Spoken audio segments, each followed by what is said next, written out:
What's up, everybody? Today we are joined by a man with the jawline of a Bollywood sex symbol and the hairline of Count Dracula. Born to a Muslim family in India, he became an American citizen in June 2001. Just made the cut.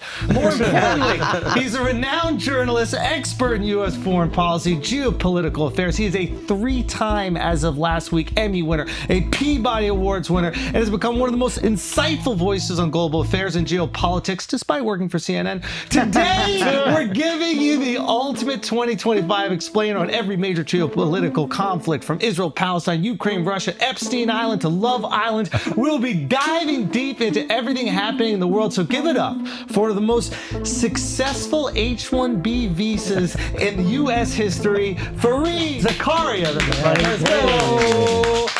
Dude, thank you so much for taking the time, man. We hope you enjoyed our introduction. Oh my God. Did we get everything right? It was all totally factually right. It makes you realize sometimes in life, inflation is a good thing. So tell us, what's going on in the world, man? Like, what are you, I know right before we started, you said you want to talk about America, its relations to its allies, the tariffs, the Trump stuff, but is there anything, I mean, we can even start there.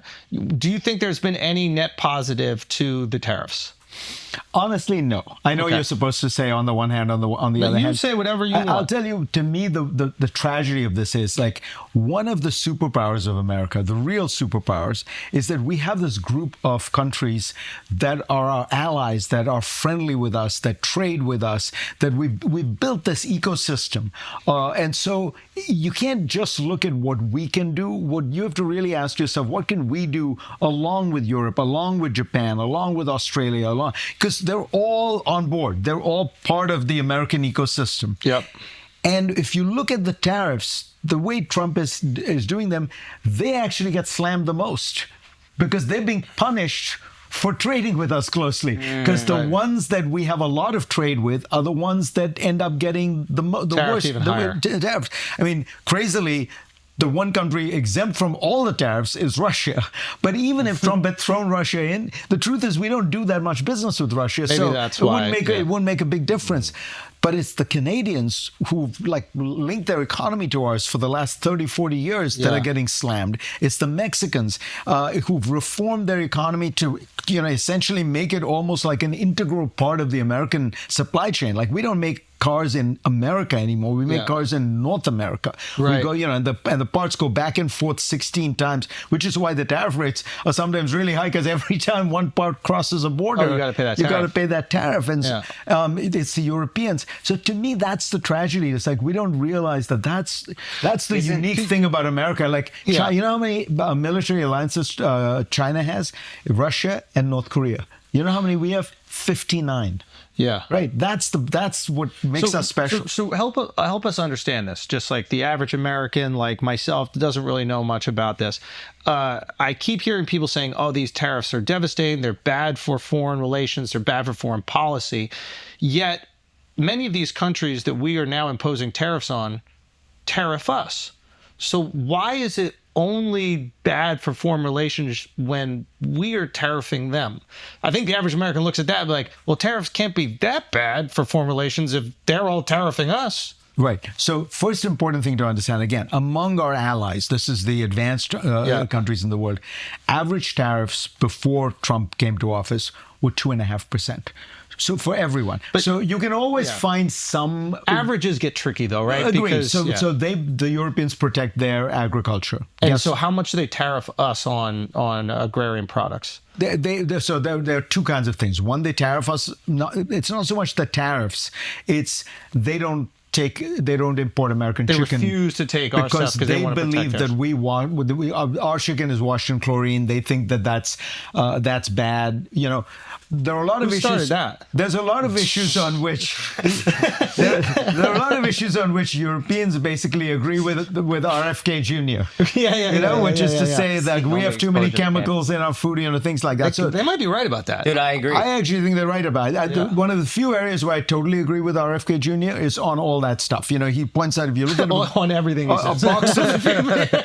box of cereal in Europe has like 8 ingredients. The same box of cereal has 18 ingredients. Everybody like, what are the 10 things that we're putting in that they ban? You know, so some of it is those kind of tariff barriers, non-tariff barriers. But the main point, because what you're saying is true, is that they tariff us. Look, everybody protects a few things, but we lived in a very low tariff world, so that these were not major distortions. And you could have your pet peeve, like you wanted to protect some agriculture, and we wanted to protect something. What we've done is we've gone from 2.5%, we're at 15% now. So that's like a 6-fold increase. And what that's going to do is make everyone else raise their tariffs more. So suddenly everybody... Why would it do that? Because they have to retaliate, right?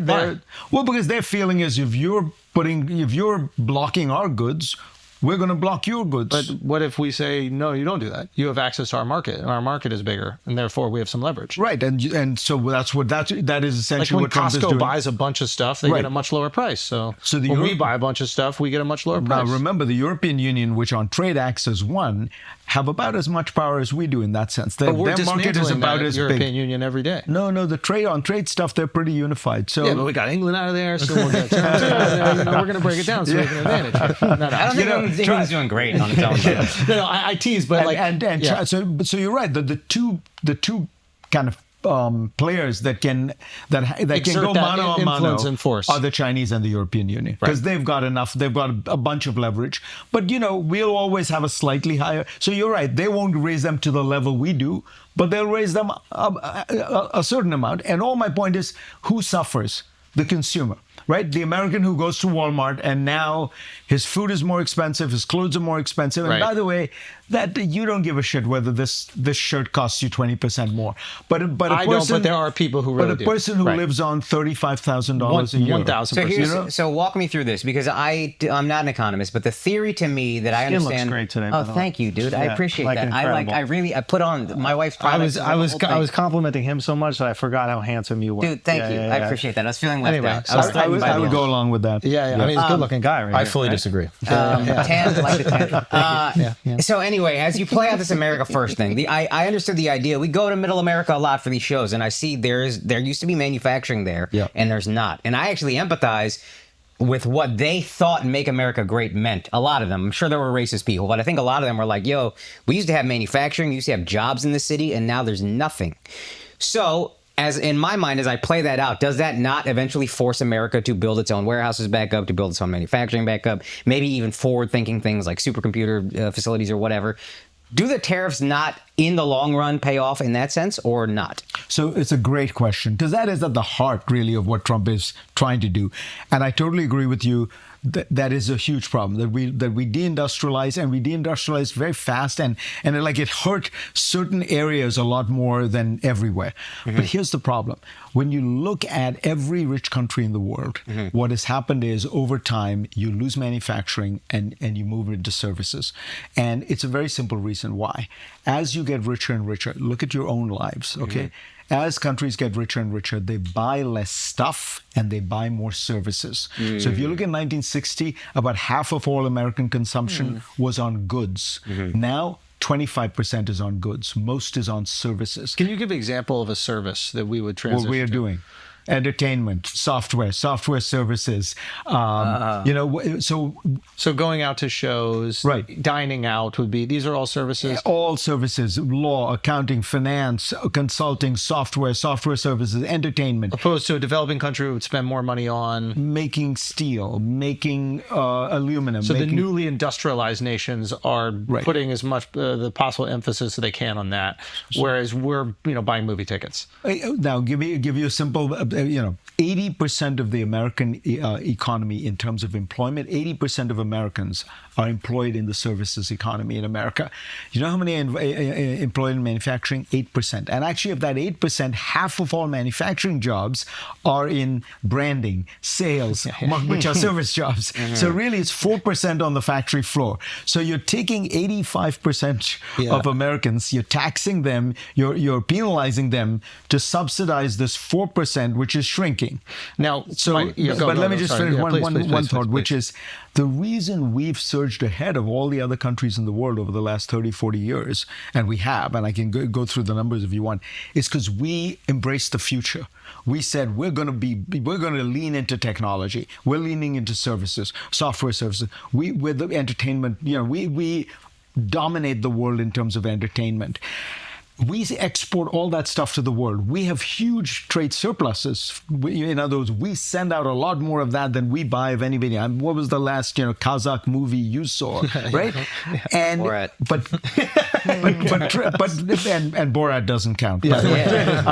But by the way, Trump doesn't count this. For him, the services economy doesn't exist. All he looks at when he looks at these tariff rates is stuff. Goods. How many cars did I sell you? How many cars did I?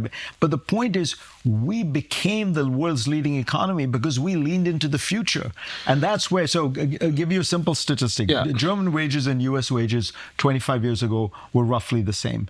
Roughly speaking, we were a little higher. We're now our wages are 30% higher than German wages. European wages, on average, were 50% higher. If Britain were to join the United States as the 51st state, Britain would be poorer than every state in the union. It is poorer than Mississippi on a per capita GDP basis. Wow. Why? Because we embrace services. So how can they sustain life if they have such a small GDP? Well, they're smaller countries, but so I'll give you the numbers. I'm saying comparatively to... So Mississippi is about, per capita GDP is about 47,000. I think Britain is 46,000. So I mean, they're okay, but by the way, is the cost of living less? France is even lower. Standard of living is lower. That's the big difference. The standard. That's something I noticed. Look at an average house size. Look at the number of rooms air conditioned. Look at the number of cars and average. The size of the showers in when I was living in Spain, I noticed that there was just an acceptance of a lower standard of living. Not to insult it. I thought it was really enjoyable. I had a great fucking time living there. But it wasn't the same level. Just assuming your apartment is AC is an American thing. Right. We're just assuming everybody has a flat screen. Exactly. Now here's an interesting question though, which is I throw it out to all of you. The Europeans, particularly in the north, where their incomes are a bit higher and they have really good government and it works well, they find that the quality of life in terms of happiness, they score much better than we do. But who's doing those tests? It's self-reported. In other words, are you happy with your life? That's what. So, my question is: do you think you're always going to be happier if you're making more money?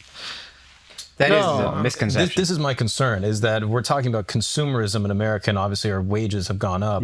But is it possible that is indicative of an empire in decline? That in previous generations, you were guaranteed a job, and now we're guaranteed stuff. And low prices is sort of the promise to my generation. And I wonder if as we become this consumption machine, that could be potentially lose our leverage on a global scale. Well, the part that resonates with me is, and when you guys are talking about going to the middle of the country, the thing I noticed when I traveled, because I wrote a book where I tried to deal with some of these issues. So what you notice is there are places where the factory went away, but people still have jobs. Look, unemployment in America right now is at a 50-year low, and it's been at roughly that low for 5 or 6 years. So it's not a Trump versus Biden thing. But what has gone away is the community. Because if everybody in a Midwestern town would work for the steel factory, they'd all go to church together. They'd all be members of the Kiwanis Club. They'd all go to the movies together. They'd all, go to the hardware store together. There's an identity wrapped into it. It's like a community and a sense of belonging and purpose. And that has gone away. But a lot of it is not, globalization. I mean, why did the movie theater went away because of Netflix, right? Yeah. The hardware store went away because of Home Depot. The factory may have gone away because of globalization.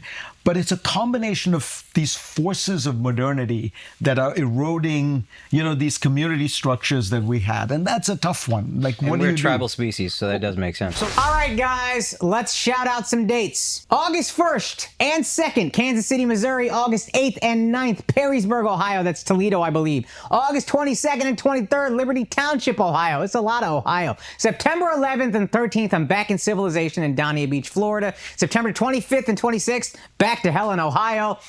And this is a show that's, I'm very excited to do it, but it's going to sell out October 5th, Dubai Comedy Festival. I didn't get to go last year. It was a big mix-up. This year, I'm there. The tickets are already like 80% sold out, so you need to hurry up and buy those. All those dates and more at akashsingh.com. Get your tickets. Also, I am very excited to announce the Akash Singh Show. This is my podcast. I flew out to India to record a bunch of episodes because of everything that is happening with free speech over there, court cases with friends of mine being threatened with jail time. Honestly, I'm not sure how many episodes I can put out because lawyers have been calling me left and right and my friends' lives are in danger. But we are still going to put out a bunch of great episodes with people that I'm excited to talk to. So it's on my YouTube at Akash Singh Comedy. Please check it out. I love y'all. Thank you guys so much. Chandler, Arizona, San Diego, Burlington, Vermont, Montreal, Toronto, Berkeley, Detroit, a bunch of other dates getting at it. I can't wait to see you guys at the show. I'll be doing 1 hour of stand-up comedy. That no more, no less. See you guys at the show. So here's my question. Let's assume that we did embrace the future and that we have, succeeded better than any other country in the world at embracing the future. We, at the end of the day, are primal animals. Yep. There must be a cost to embracing the future and outsourcing a lot of these industries. And I've heard a lot of people talk about this, and the cost of that might be like, hey, to build a submarine in America might be a little tricky. To build a fighter jet might be a little tricky.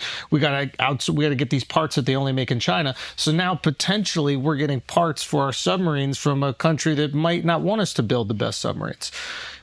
Can you explain, what would be your steelman argument for the downside of converting into a consumption economy? What give me it can be fear-based, but just give me what the realistic concerns are of that. So I think that is the realistic concern. My view, the realistic concern is not we should be making everything in America. We can't. We're, the margins on making, the capitalist system won't incentivize it. Right. I mean, it's just they've done the math. It would cost $3,500 to make an iPhone in America. Right? So that's more than twice as expensive. But the national security argument, I think, is real.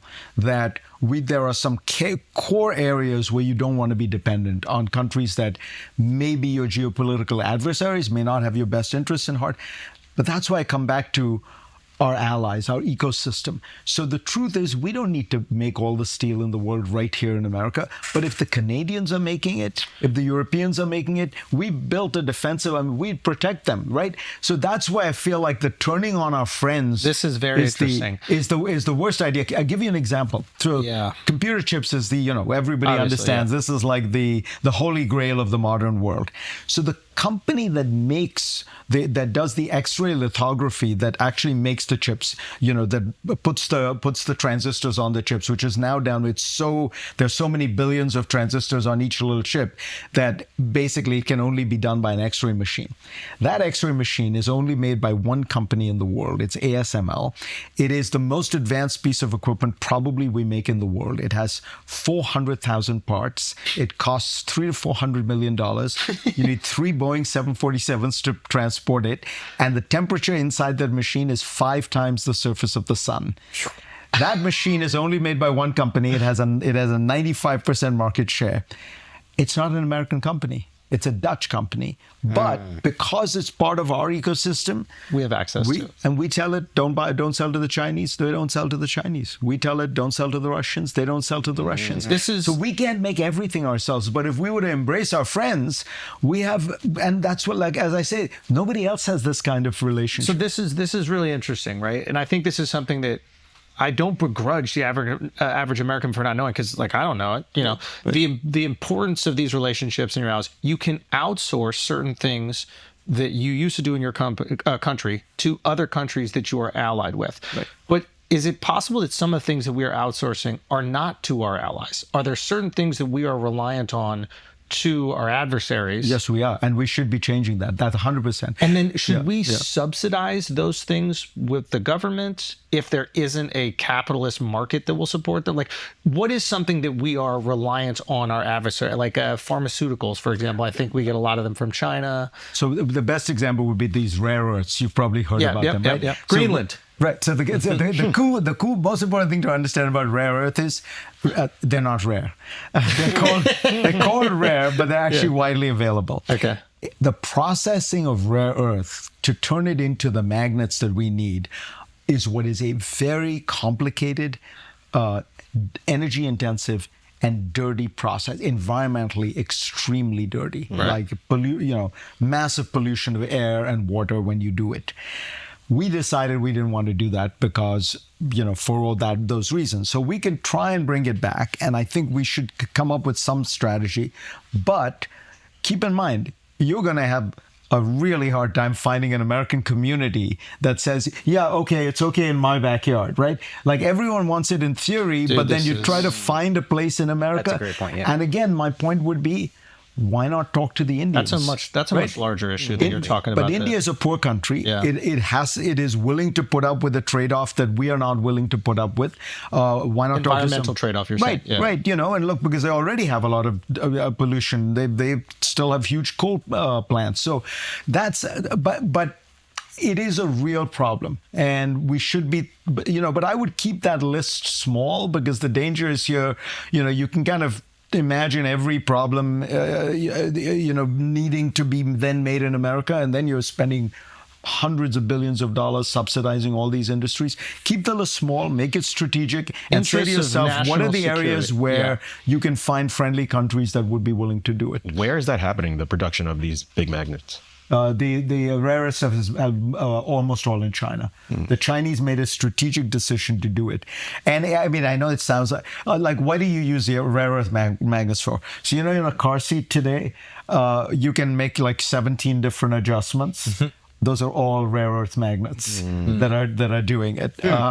Now you could say to yourself, do we want to go back? Could we go back to the old car seat? Probably, but we've gotten used to a lot of stuff like that. What about making a submarine? What about I was speaking to the guys on the All-In Pod, and they said that we just didn't have the production line capabilities in America at this point. How do we generate that? Correct. Some of it, I think, will be very, very hard to do, because these are a series of low-end, energy-intensive, often dirty, manufacturing processes that the markets are efficient, that went away for a reason. Yeah. And bringing them all back together will be very hard. Creating an ecosystem where they're done, with a group of countries is going to be much easier. What we could do, first of all, actually nobody manufactures a submarine. Yeah. These things are made in 10 countries. Yeah. They're assembled. Even when people say the iPhone is made in China, it's not. It's made in 16 countries. Yeah. It's assembled in China. And that is all the low-end stuff. The high-end stuff is all done in California. Right. So we've got to be savvy about understanding that. Like, we want to be involved in the critical parts that are the most important, the most value added. And the other stuff, if it's national security importance, our friends could do. I think that the idea that you can judge me by this prediction, the idea that we're going to be able to bring back these entire supply chains into the United States is completely unrealistic. The one thing I can guarantee you is that Trump is not going to produce a massive manufacturing revival in this country. That number of 8% of Americans being involved is not going to go to 15. I'd bet my life on that. So then what would be your plan for revival of middle America economically? I mean, historically, what we've done is we run the economy fast and innovative, and then we redistribute. And we find, and part of what we haven't done over the last 30 or 40 years is redistribute. Where are the great worker retraining programs? Where are the great apprenticeship programs? Where are the great technical schools training, plumbers and engineers and people who maybe don't have a college degree but want to make good money? And by the way, you can make very good money in many of those kinds of areas. But we need to scale up all of that. And what's really, the thing I really worry about, we're talking about reviving, the 1950s economy. What's really about to hit us is AI. And AI is going to be, what we're going to have to do is have a serious conversation about what do all of us do. I mean, you guys are probably fine, but who knows? For now. Who knows? But I was thinking about this because the next election will probably be decided. You know how the past elections, like Obama was the Twitter president, and maybe this last election was Trump was TikTok or whatever, and the next one will probably be AI, and. What I was really curious about with JD specifically is because he comes from an area of the country that was ravaged by outsourcing. Right. right? Like Appalachia and Ohio. Totally. I think they give these like grants, these Appalachian grants, where I think you just need to pass college, like high school, and you get free college anywhere. Yep. Right. Yep. So I'm really curious. Like I actually just like to hear what you say, but like, how do you make sure that doesn't happen all over the country? You've witnessed what happens when we leave them a section behind. Yeah. And it won't be just Appalachia. This will be like major parts of the country. Look, I mean, it's Isn't there like any like predictive planning that we can do for this? Like if we know what industries are going to be impacted, like why don't we start leaning into that transition before, not after?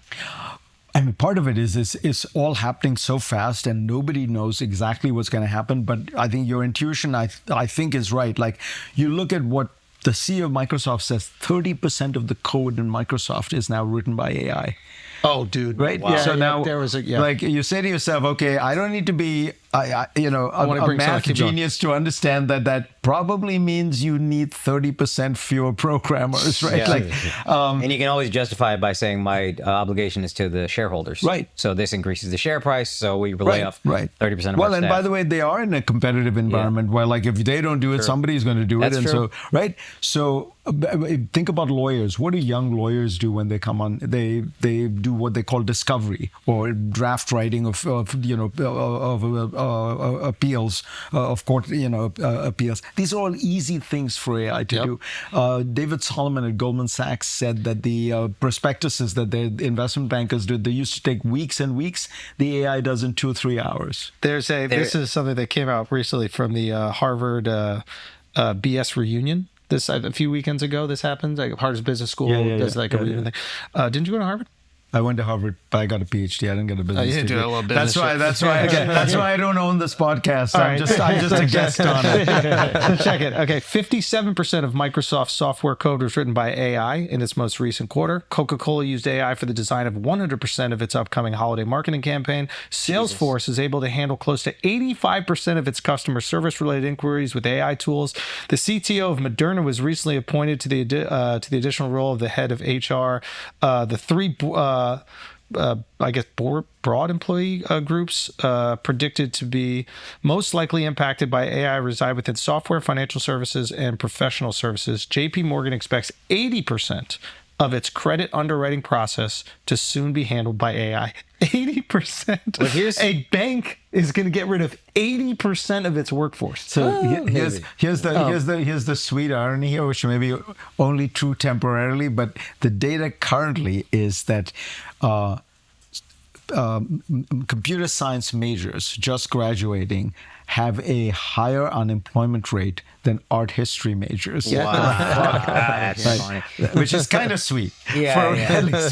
But it probably won't last. But the reason is probably so many people went into computer science thinking this is the sure thing, and AI is right. And AI does programming really well because because so many are going into coding, etc. Yeah. Now that remember the whole learn to code trend? Yes. You remember this? When people are telling truckers like, "Oh, just learn to code," and now it's like, "Yeah, coders learn to truck."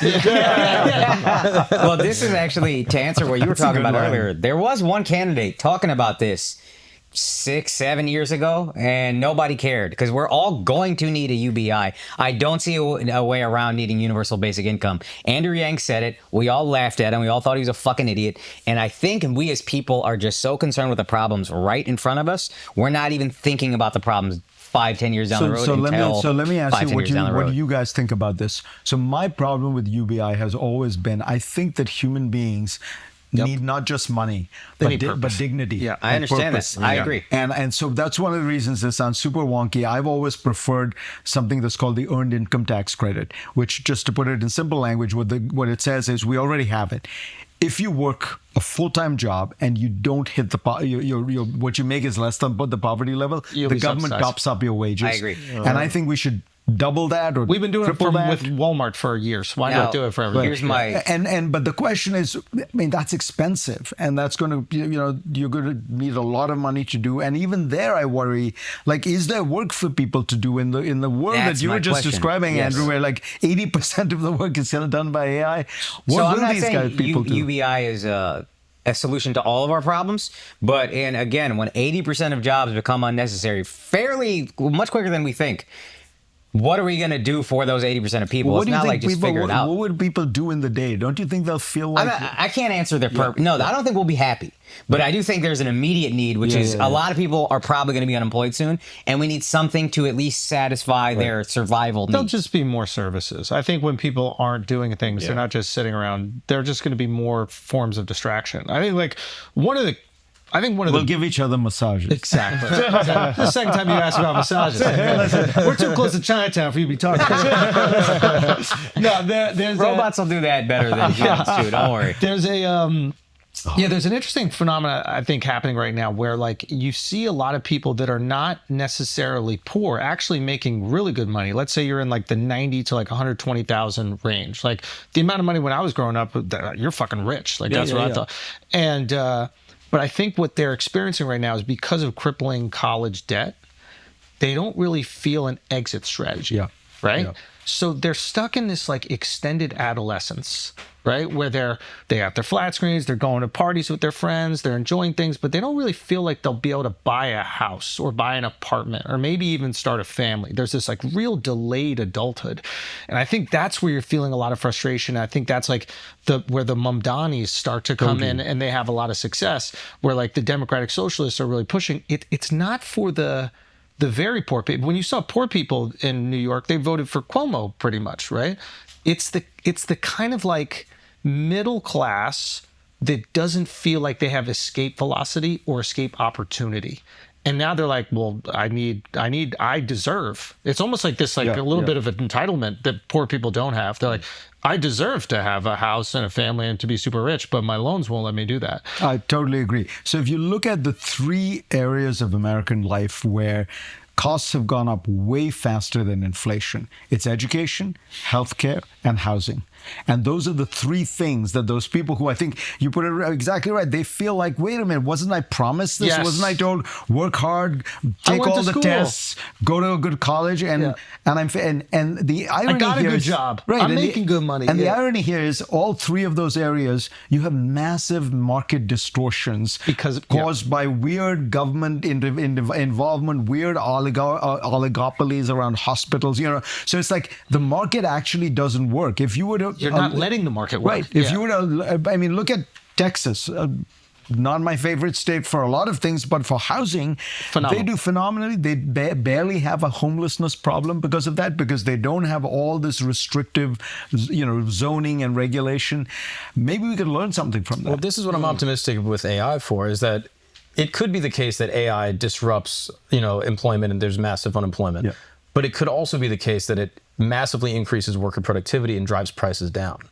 Ooh. Right? Like, is that not also the case? Like, totally. We talk about education, like the cost of education, obviously it's inflated for a myriad of reasons. But if they're able to democratize education where it's largely free due to AI models they're able to teach kids, then is it possible that the cost of those things could go down and then you don't have these massive loan inflation? New kinds of jobs. Sure. Right? Like, is it possible that could also be the case? That's what the techno-optimists say. And I think you got to say, for most of history, they've been right. I just worry the speed and scale of this. I mean, this is so big. And secondly, if you look at history, there were periods of like 60 years where per capita GDP didn't go up. Like eventually things worked out, but that's like a long period. Yeah, long term maybe. I think short term, if a CEO is saying, I could make increased profits however many X multiplier by laying off this percent of my workforce. But what if they can make the same profits as like think like a wealth manager? It's like, I don't take clients under $100,000 because it's not worth the time. Right. But now you can take on thousands of clients under $100,000 because you have this AI model that does the same amount of time, and now you're able to increase your margins that much. That's very smart. I think that that's why I say we don't know what's going to happen. But it's important to hear that side as well, because it's easy for us to get caught up in like the fear, like doom spiral, right? But this idea that you AI can see the jobs you're losing, you can't see the jobs of the future that are being created, and it's going to be a battle between those two. And we were No, I was just saying, I think corporations are going to benefit the most because they have the money to invest in AI right now, and a lot of other places don't. And like education is one of the places that I don't see them really investing in AI that much. like in terms of Yeah, why would an institution invest in an AI education software if it's going to stop students from spending $100,000 a year for going to do like keg stands for 4 years? I mean, that's what we did in college. Like, I don't think any of us really learned that much in college. It was a fun experience. I would say the same. I didn't drink or Speak learn. for yourself. You had to I was I was a scholarship kid from India. I had to maintain We didn't all have Indian parents. I had to maintain a GPA. But I would say that's the same reason why all these online programs have exploded, right? Like in terms of like Harvard undergrad is like a few thousand, and then their like online program is like tens of thousands. Wow. So like these online programs are able to then spread it out. They're able to gain smaller margins, or basically like less cost, but for way more people. And so in that vein, I'm like, why would they not do the same thing for AI? Be like, everyone can get an AI degree from our school and lower the cost. But then are we going to be like Cuba, where everyone has a degree but there's no jobs? Well, this is what's kind of happening now, right? We are already like Cuba without realizing it. We're like Cuba, now we're just stacked with debt. So Cuba just doesn't have the opportunity, but they have the education. Now you have this circumstance where going to an Ivy League institution, like you went to two fine institutions, I would imagine, you tell me if I'm wrong here, but the greatest benefit was being around other people and increasing your network. You don't get that going to Ole Miss. You don't get that going to UC Santa Barbara. Like me, I met great friends that I'm friends to this day, and it's amazing. And a beautiful place. It's incredible. It was awesome. I've spoken there. Oh my God, It's amazing. I thought to myself, I gotta find a way to get a gig here To enjoy that, you shouldn't be educated there. but when you go to Harvard, you go to Yale, and you're sitting down with future presidents or future senators and future hedge fund managers and all these other people. Your book, right? Like the people that you can call to and access information or call to for help for your future projects. It's like invaluable. 100% right. And it actually points to maybe an area where AI can't disintermediate, which is the physical networking that takes place among human beings that is still requires, conferences and meetings and things like that. Because ultimately human beings are social, and you can't get it, you can't somehow do everything automatically without meeting, without trusting. Like something like trust, I think, becomes even more important in a world of deep fakes and AI. So it's going to be very interesting to think about when you have a technological push that moves you in this direction, where they can do kind of everything analytic that you can do better. Maybe we start to emphasize those qualities of human beings, which are not about analytics, which are about, our emotions, our ability to trust, our ability, EQ, character, exactly. And maybe that's not such a bad thing. Great thing. Right? Like that actually, that's what is fundamentally human about us, our ability to be brave and wise and loving and emotionally support other people. Yeah. Maybe that's where we're headed. Yeah. You're saying we'll just become France. I don't think of the French as emotionally very supportive. Well, take a doctor, right? Like a doctor that used to be the whole idea. The doctor was used as brainiac who could diagnose what was going on. Like, he'd ask you a few questions. Well, I mean, the AI can diagnose way better than the smartest doctor in the world, because the AI knows like 40 million cases, Well, how many doctors can remember 40 million? But maybe what the doctor's skills then become is talking to the patient, relating, helping you understand your condition, helping you make the kind of lifestyle changes that you need to make in order to be successful on this path of recovery. That's a skill they don't teach in medical school. Right. Like it's all brainiac. That's nursing school. Exactly. No, that's right. But maybe we need to reverse the order and say, you know what, bedside manner, emotional support, being a life coach is a core part of being a doctor, not just being this guy who I'm like a genius and I know how to do this. Yeah, I mean, that'd be great. I hope that happens. All right, guys, take a break for a second. Listen, today's sponsor is Kraken, your go-to for everything investing across crypto and stocks. It's not just crypto, but I do want to, I always give Kraken credit for this, and I want to continue to.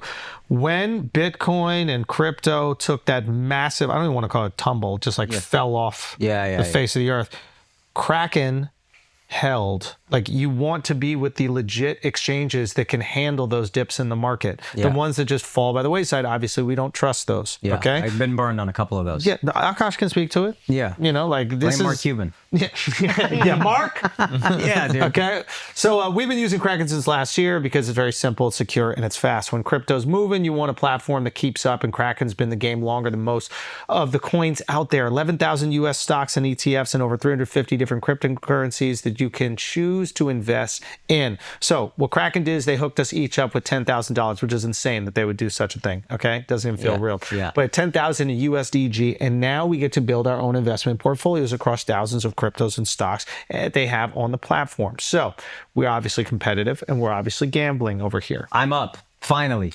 No way. Finally, because I learned my lesson. I just put it in Bitcoin. Yeah, that's why is anybody doing anything else? Yeah, I tried the fart coin. I'm not that guy. I can't do that. It ain't me. I'm not a good picker of stock. I trust one thing now, and that's it. I think that's a smart way to go about it. Me I and think Pomp, dude, same page. Yeah. now there is a part of me that's like, the second they gave us money, that I was like, Kind of what I was thinking. It's gravy. It's bonus, yeah, baby. yeah. Let's run it up. yeah. Lost 70% of my money trusting myself.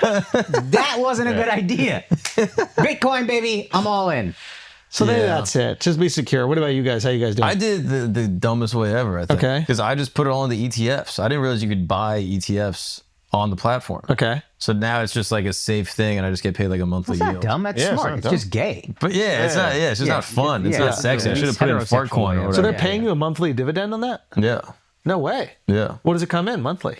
I think it's like 7%, 7 to 10%, depending on which ETF. That's pretty fucking good. If you get like a more aggressive ETF, then you get a bigger return. And then there's like a small fee that they take. It's like 0.35%. And they That's good, guarantee too. you that return, or that's when it's doing well? Depending on how the commodities are trading. Wow.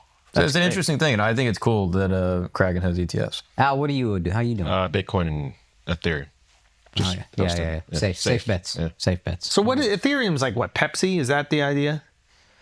Yeah. It's like another one that's safe, but it's not it's not Coca-Cola, but like you'll drink I think it. you're exactly right. And crypto people will be like, oh, it has like more like actual benefits that you can actually build stuff on. You can That's build what other things, yada, yada, yada. Yeah, and a blind taste test, people chose Pepsi over Yeah, Coke. exactly. You know what I mean? That is true. Who cares? Crypto people say a lot of stuff. Anyway, Kraken has a special offer going for the Flagrant fam. Sign up for the Kraken mobile app at kraken.com/flagrant. Use the code flagrant25. You're going to get free Bitcoin when you do that. Kraken, invest in everything all in one app. Let's get it. Now, so disclaimer, not investment advice. Crypto trading involves risk of loss and is offered to U.S. customers excluding Washington, New York, and Maine through Payward Interactive, Inc. All right, guys, if you need to lose a lot of weight and if you want to do it fairly quickly, you got to check out Soda Weight Loss.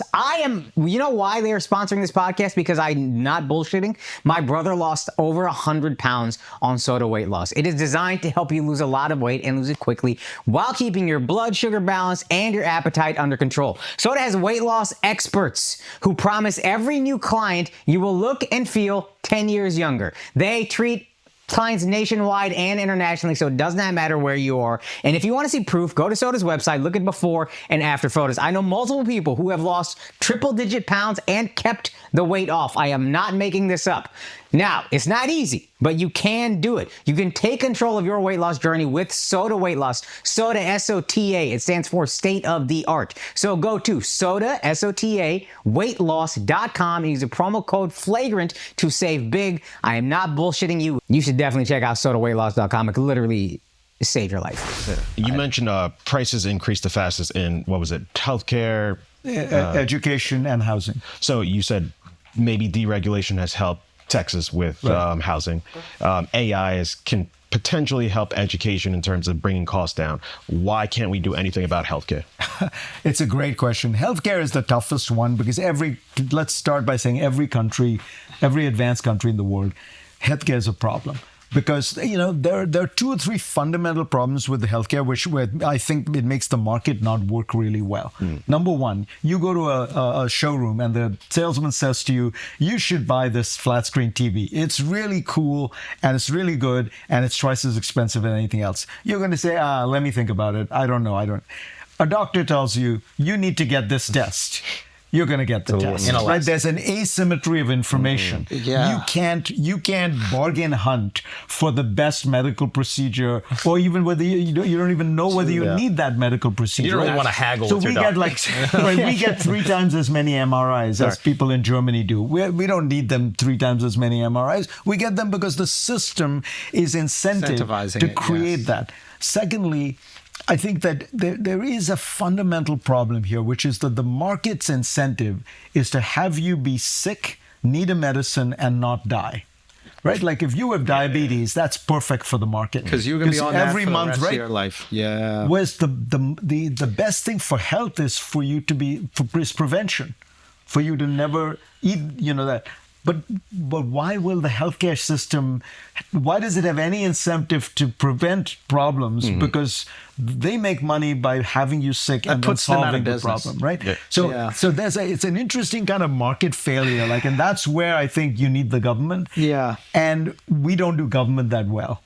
If you look at Singapore and Taiwan and South Korea, where they have good healthcare systems, which are very low cost, it's because they do government really well. They're very. They also have a lot of faith in their government. I think that in the inception of America, right, it's baked it to resent, to fight back. Totally. Yeah. It's decentralized. It's inherently fragmented. And we're anti-state by get the government off my back. Exactly. Do you think we can pull off universal health care? Look, Medicare is basically universal health care, and we've pulled it off pretty well.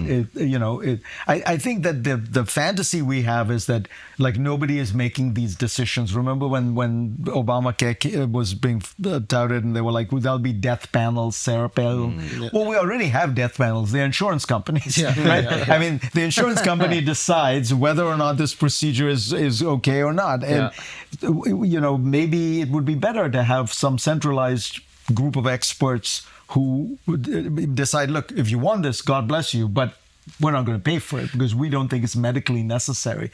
That's what most of these other countries have. There's an interesting thing. So Shifty is one of the guys who works with us. He's our editor. I want everybody out back home to go wish Shifty a healthy recovery. He just had hip surgery. He's 20. How old is Shifty? 22, 23 years old. Wow. And but what's quite interesting is he had health insurance, but navigating the claim process is virtually impossible. Yeah. Right. So what Shifty did, and this is to Mark's point earlier, is he just input everything in ChatGPT, and his insurance paid for it. Yeah. He goes, I would never have been able to do this alone. I would have to hire, I think they're called a health advocate or something like that. He goes, but he had AI do it for him. So in the same way that you see on Twitter, somebody posts some crazy fake news headline, and then Grok immediately, or people ask Grok to, is this true? Verify this, Grok verifies it. Twitter is so much more enjoyable for me now that I'm not consuming all this rage bait without having a fact check on it. Right. Maybe that starts to happen with the healthcare companies, and then they have to find a different system because you can't take advantage of the people now that we have an AI tool that's going to essentially fight back on their, I don't know if it's bureaucracy. Reverse incentive. Yeah, their reverse incentive. No, you might. I think this may be an area where AI really helps, because navigating the complexity of the healthcare system or of taxes. That's what I was going to say. Right? All these systems that seem so daunting to us, now we have something on our side that can at least help us through it. And maybe my parents' generation won't be able to do it, but in order for me to help my parents, it'd be easy. I'm throwing in ChatGPT. Yeah. It's kind of like you know how the robber barons come about, and then unions are this equal and opposite force to the robber baron who's taking advantage of the worker. It's maybe we start to use ChatGPT as this equal and opposite force to the what do you call that? The muck that you have to go through. Economic bureaucracy. The economic bureaucracy or the administrative bureaucracy that you have to go through trying to get your claim. But it's a very interesting thing to ask yourself why we do this. Why do we have so much of this? And it's true for Medicaid, it's true for food stamps, it's true for... And there's a very good article in The Atlantic by this woman, Annie Lowry, who says, what we do is we put a time tax. And it's particularly felt by the poor, because we're so worried that somebody who doesn't deserve the benefits is going to get it, that we put so many requirements. And by the way, this new big beautiful bill has added a huge number of them with regard to Medicaid and work and this, that. that you make it impossible for somebody to go through it, and it takes so much of their time. Yep. And these are people who work, real 9-to-5 jobs where they're being clocked. It's not like, frankly, all of us who can take an hour off in the middle of the day and do stuff, right? And so it's a very cruel thing to do to poor people, where they're poor, they don't have many resources, and now you put this huge burden where they have to navigate this whole process. Maybe AI can help, but I really wish we would rethink that and ask ourselves, like, the thing about something like UBI, and by the way, all the data has shown that when you give benefits like this, it's much better. Just give people money. They're not stupid. If you're giving them a benefit, don't make them jump through 16 hoops to prove this and prove that and prove that.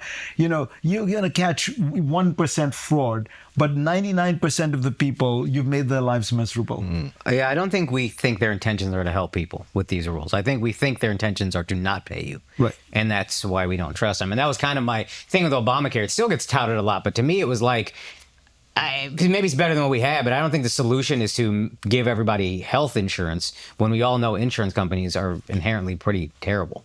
Yeah, the one thing about Obamacare I thought that was pretty awesome was the pre-existing conditions. Yeah. Like, talk to anybody who had pre-existing conditions. Like, before Obamacare, they were going to die. Yeah. They were just going to die. Because they're never going to get the And like, insurance. talk to Republicans that had pre-existing conditions, like coal miners, like people who work in factories and shit.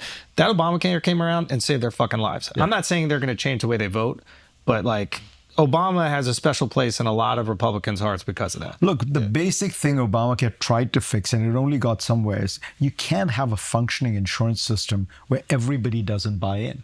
Think about car insurance. If you said, oh, all the people who are most, who are not going to go into get into accidents, you don't have to buy the insurance.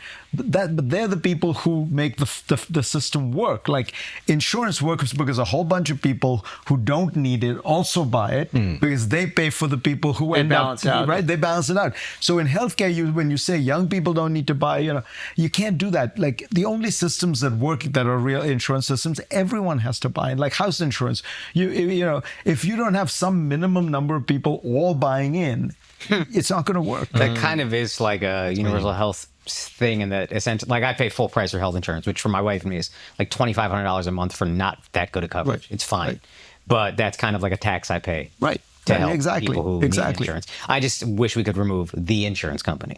I don't mind paying a tax. Yeah. Not that the government's going to be that much better at it, but at least I don't think their intentions are to not pay, which I think that is the case with insurance companies. I think now we're getting to the point where it's like, what is the American criticism of like the Canadian healthcare service or like the British healthcare? Healthcare is not as good. It's not as good. You're waiting on lines. You can't get a doctor visit. It's like, we're waiting on lines. It's not as good. You can't get a doctor visit. It's like, you can either charge us and offer something spectacular, or you don't charge us and offer something adequate. Right. You can't offer something adequate and charge us. Right.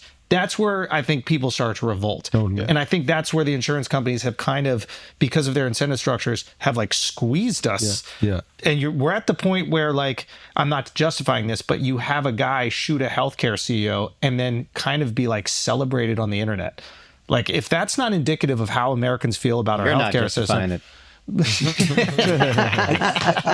I will say this, all of this points to this a problem we have in America, which is when we don't want the government to be involved in something, but it kind of has to be involved in it, we end up devising the most complicated Rube Goldberg type system that is totally inefficient, and and that's what we have with healthcare, right? Like we're like, if you look at so many of the tax credits we have in America, we're like, we don't want to say we want to get the government to give you this money. So we're like, the government will give you a tax credit where basically the government is giving you money.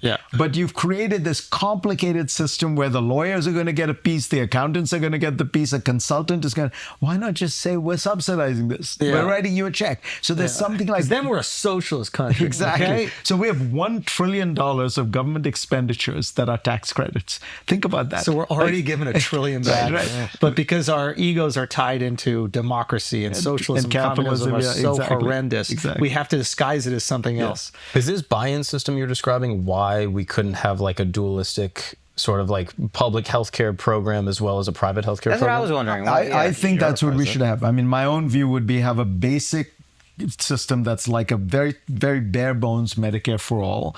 And you can layer on top of it a gold-plated system. Whatever that you want that you want can to pay pay out of your more. pocket. That is what Public it school, is. private school. Yeah, the problem is, how do you get from here to there? So Clinton tried to get rid of the insurance companies. That was and that they revolted. I mean, that And then was, they said that he was got what ahead in killed. the Oval Office. Yeah, it was a lie from the insurance lobbies. You see the propaganda that they throw at our heroes? What the hell is going on here? He said that he was on Epstein's Island just because he smoked tried to get weed rid or of the something? insurance companies. Hey, last guy to balance the federal budget. Maybe, whatever he was doing, it was working. Now we're talking. Perfect balance. Now, feed them the interns. I want to be clear, I'm disassociating myself from that comment. Okay, that's interesting. How was he able to balance the budget? Did he just kind of let Wall Street run wild? Was that the idea? Here's the magical, crazy, Nobel-winning idea that he had. He raised taxes and he cut spending. Yep. You got to do both. Crazy. What an insane idea. Yeah. Like, it's math, right? I mean, that's the only way when you've got huge deficits like this. Yeah. Obviously, you got to do both. And what we did was we cut opposite. back taxes and we sort of cut spending. We cut spending a little bit, but we raised it in so many different areas. But you got to win an election, and you can't win an election saying I'm going to raise taxes. Right. You just can't. Yeah. People are going to be like, fuck that. But Trump he won did. already. I mean, No, I but he guess- didn't say I'm going to raise taxes. But can't- Clinton won in '96 after he had raised taxes. I mean, Oh, no, yeah. And I remember my dad lost his job in 91 for like 2 years. And then 93, he opened a business. And like, I remember being like, yo, I feel like it's not just me. I feel like we're all kind of doing really well. And then 96, I think it was just the momentum was crazy from the economy. But your point about your dad losing the job, it reminds me of something you brought up, which is when you have this much change, and you have, what do we expect, and what we should have realized, and that you're going to get a backlash. You're going to get a lot of anxiety because this much change. I mean, think about the amount of change we've had, globalization, okay? Then information revolution, software, internet, mobile, cultural change. Think about how much the culture has changed in the last 30 years. The role of women, role of minorities, role of sexual minorities, all that stuff has exploded. Sexual what? Sexual minorities, gays, lesbians coming into the mainstream. You would think of more sex. No. Oh, it wasn't sexual Latinas? Sexual. Remember the massage we were talking about? Ironically, the role of sexual minorities has gone up, but apparently young people are having less sex. I know. So but what the hell? because they keep talking about this. We're shit, not doing digressing. We it. need a sexual majority. That's what we need. My point is, like, you have that much change, you're going to get a backlash. You're going to have people say, wait, my world is disappearing. Yes. And I think a lot of the Trump phenomenon is it's actually not that economic. It's this cultural. It's, and I don't mean cultural in a racist sense. Just like my world is disappearing. My community went away. Give me back those. That's why the most important words on his cap are again. Make America great again. So it's a politics of nostalgia. Let me go back to when all this crazy change wasn't happening. I thought that this was something that was idiosyncratic to the United States of America. Okay. I'm on a boat in Ibiza. That is a very privileged sentence, and I'm very proud to say it. I'm on a boat in Ibiza, and I'm talking to the captain of the boat, right? And there's a captain, like a first, like a helper or something like that. And I was like, so what's going on in Spain? Like, tell me, like, what's happening? I saw there's some protests in Barcelona. And he gets comfortable enough. At first, he's kind of like nervous to share. And then he gets kind of comfortable. And he's like, honestly, yeah, it's like... the immigration and like the left-wing government is just kind of letting all these Moroccans in. At the front of the boat is one of my best friends who's Moroccan. He's just enjoying his life, and I'm like, yeah, he's one of them. And he's like, he stops the boat, falls off. No, but he's like, yeah, these Moroccans are coming in. They let them come in because when they're naturalized, they can vote, and it bolsters the support of the left-wing side. And he's essentially like echoing the talking points that you hear so many Americans talking about. So. Have you heard about this phenomenon? Like, why do we think there seems to be this huge frustration in not just America, I guess you're feeling it in Europe, and you could say a blame of the immigrants that are coming in and a reluctance for maybe the government to place that blame, but the people seem to feel it. Can you speak on this? Is there if we were to make the argument for it, what would it be? What would be the argument against it? Like, can we just speak on it intellectually, not like what we personally feel? Yeah.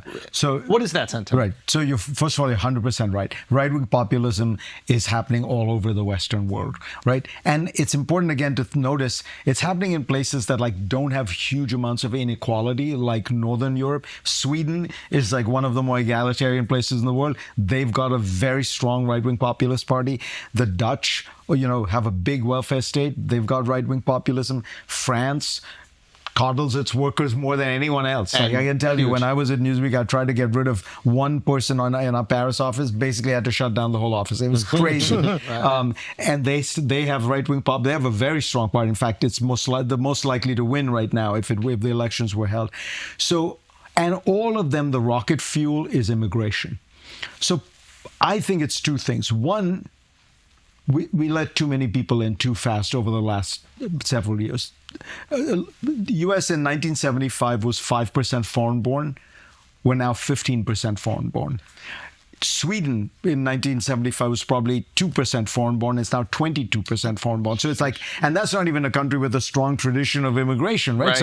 So these places just let too many people in. There's only so much you can assimilate. There's only so much you can accept. You are historically very pro-immigration. I am totally pro-immigration, and I think that it is the distinctive thing that makes America tick. Is like these people coming in who are, hardworking, driven. I don't even think it matters that they're the world's smartest. I think, having somebody who's willing to try to cross the Rio Grande 3 times to come and wash your dishes and look after your kids, that person has drive and determination.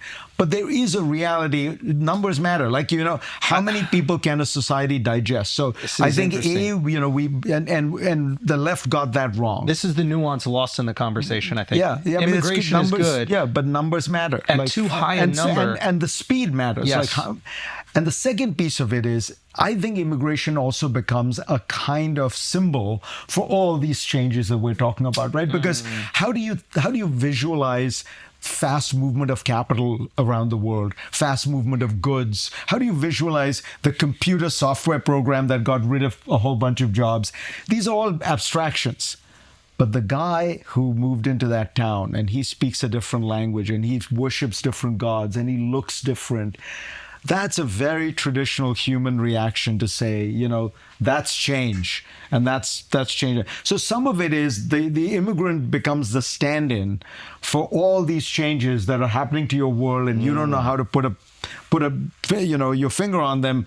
But boy, you can look at that guy and say, that's the problem. But what's interesting is they're not necessarily wrong to say that there is a fundamental change. Maybe they're getting too much of the credit for the change because it's the easiest thing to put your finger on. I love that. But this idea that a country could go from 2% to 22% foreign-born, like that's going to cause some friction. There are going to be some changes there. And then what we do is we gaslight those people and go, you're just racist and you're biggest. Some of them might be racist, but there might be others who are just like, hey, this feels different and we're not adjusting to this. And especially in Europe where they're like 1,000-year-old cultures. In America, at least in New York, like everybody came from somewhere. All of our parents are immigrants, right? And everybody came from somewhere. Everybody kept talking about like the immigrants in New York. I'm gonna be completely honest. Maybe it's the neighborhood I'm in, whatever. Like, I didn't even notice what they like. Everybody looks kind of like they just got here. But by the way, that's true in general. The places that are most worried about immigrants, like Montana, they don't have a lot of immigrants. The places that have the immigrants are like, we're cool. We're fine used to it. And so to your earlier point, the speed and that they're just like normal people. They're trying their best. They're not threatening to destroy America. I also think to your earlier point, it doesn't feel jarring to us. Like it doesn't feel like our world is changing because you're in New York. You've always been used to seeing immigrants. So it doesn't feel like it's changing when there's more. You don't even notice. It's and just you're used to change. New York is a rapidly changing. Your point about Europe is so good. Like what we like about Europe when we visit, right? You go that to shit is French. It's Italian. We're going there for that experience. So you go into the village and it looks like everybody's been the same. Baker looks the same and it looks like his grandfather was the baker.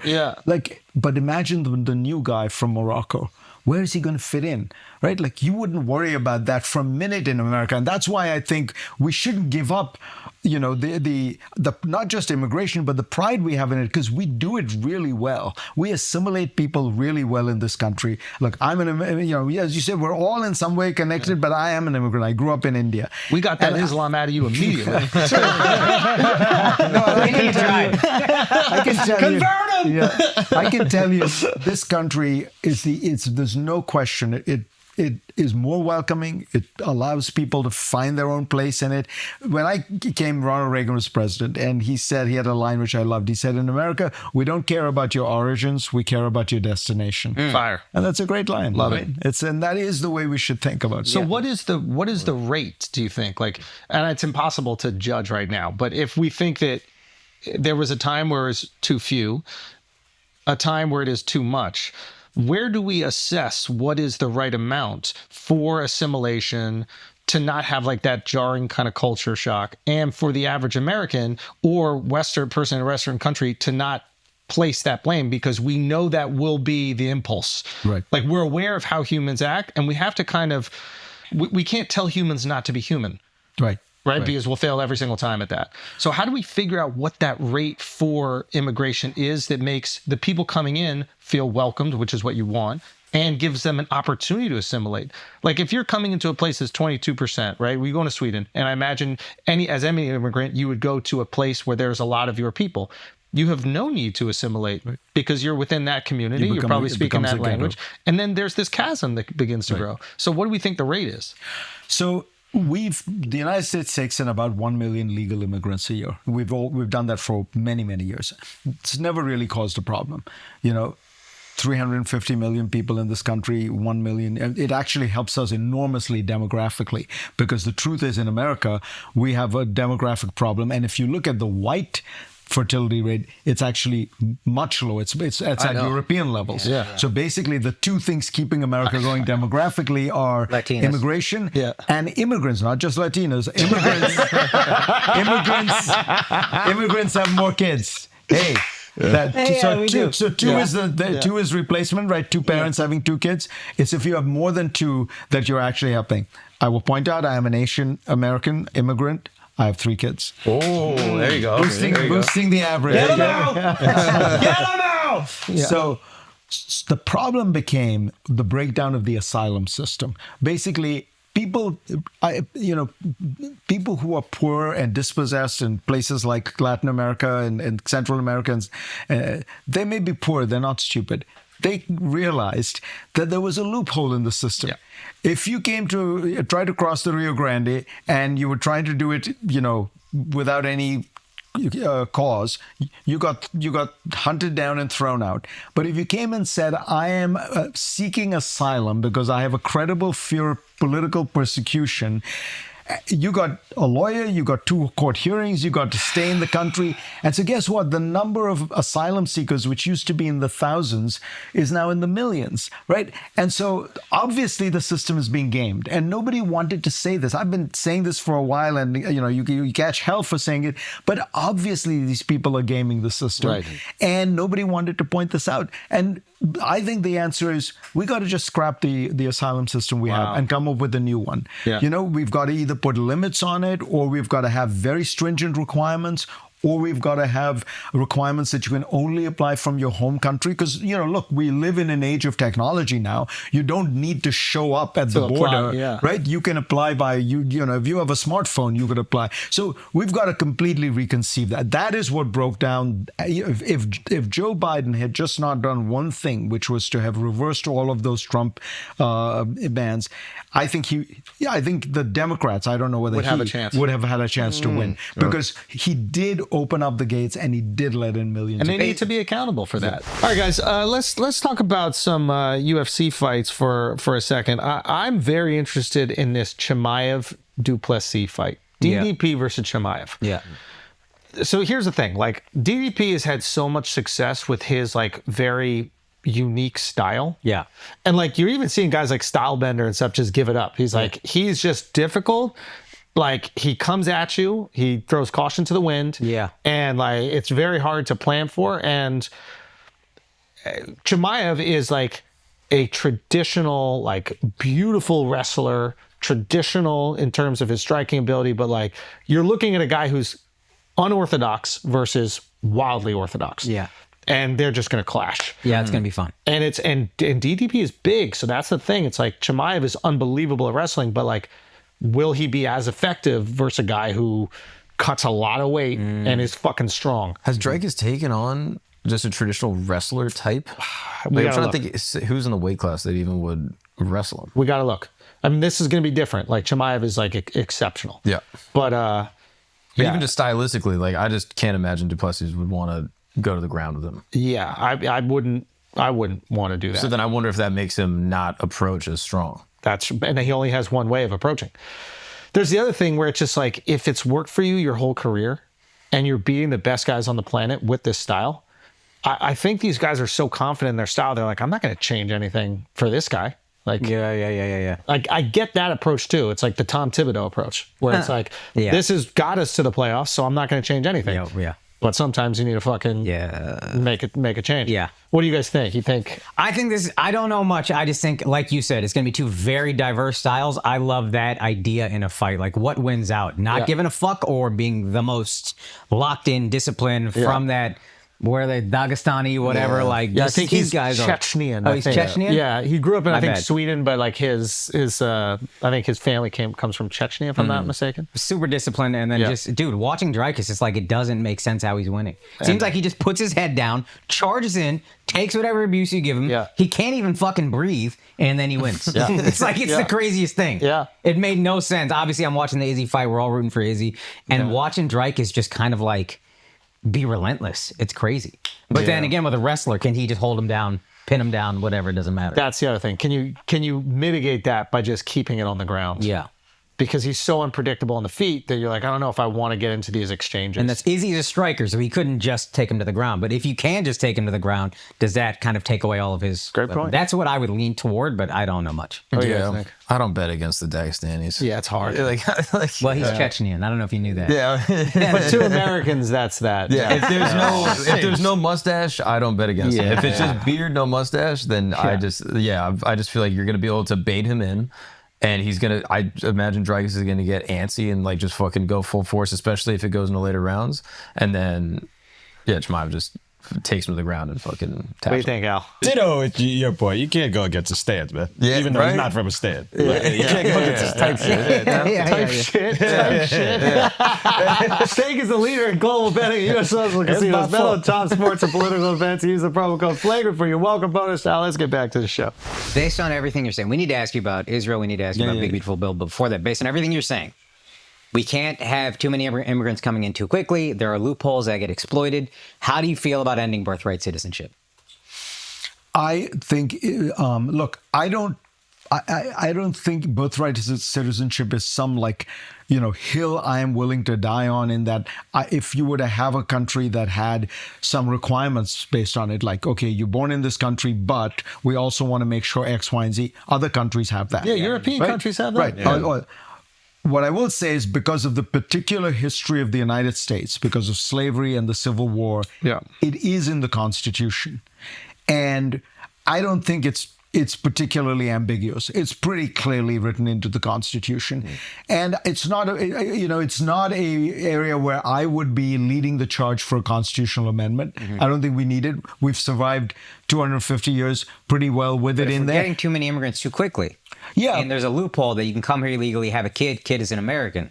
Yep. I'm not saying what I believe, but I'm asking you based on what you're saying. So what I'm saying is, I would rather make sure through the processes I was saying that you don't let the illegal immigrants in, rather than say we're gonna try and amend the Constitution and take out something that has been pretty core to the United States, as opposed to just strengthening the border and making sure you change the asylum. If you changed asylum, by the way, to be fair to Trump, he has shown that it's actually not so hard to stop border entry. Yeah. Border entry is down to close to zero, right? So you don't have a problem with birthright citizenship now because you're not letting anybody in.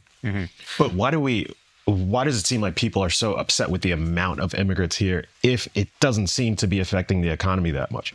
Like right now, it helps the economy. Yeah, like unemployment is at record lows, and I don't really hear people complaining that they can't get a job because some immigrant or migrant has that job that they want. I think a lot of it is cultural. I do think a lot of it is cultural. You know, people, as we were talking about, the places that have the immigrants don't seem to mind. It's the places, you know, where do you feel the strongest anti-immigrant fervor? It literally is the places that have the lowest number of immigrants. Yeah. Where their idea of America is one without immigrants. Right. And the places where your idea of New York is a city of immigrants. Right. So it's not as shocking for us. Right. Yeah, I don't see. So don't we have to change how they feel and look at what America is? Because America is a place where we're accepting of all different types of people. But we should be accepting of their view of America too. I think you can meet them where they are, maybe a little bit, where it's like, instead of you have to completely change how you think. Okay, we're still letting in immigrants. That is what America's founded on. Maybe we let them in a little bit slower, and you can be upset about that if you want. But we need to. As I said, we still, you know, we're taking 1 million legal. I don't think anyone has any problem with that. And honestly, as a legal immigrant, I kind of resent the fact that people who, you know, who don't stand in line and don't do the things you're meant to do somehow, you know, get ahead of the line. Oh yeah, no, I think I went through a very long, complicated, painful process to become an American. We got to vet out the good ones, you know.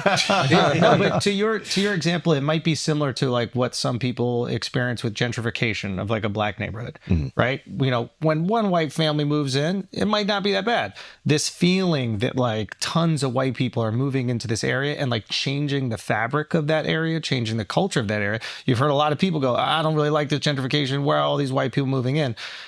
You can understand that perspective, right? Yeah, like I can see being a little bit upset about the change, but they're not like kick them out. But would you hold on? Would you say that on record? You don't think that they would say kick them out? I mean, they're not protesting in front of white homes right now in Brooklyn, demanding him to leave.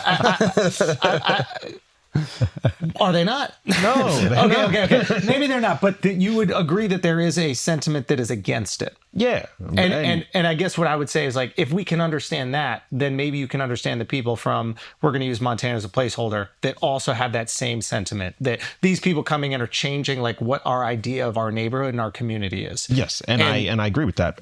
But I think we have You said, why don't we change their opinion? Well, no, I think we have the changing their opinion that like, hey, we're against all change. Like change is going to be a difficult thing at times, but you have to. Like, I think you're talking about extremes who are like, to Fareed's earlier point, who are like, we don't want legal immigration. I think they're talking about illegals, which is a pretty easy thing to get behind. Like if somebody just came to a black neighborhood in Brooklyn, was just forced families out illegally, nah, this is ours, we need asylum from whatever the fuck, you'd be like, no.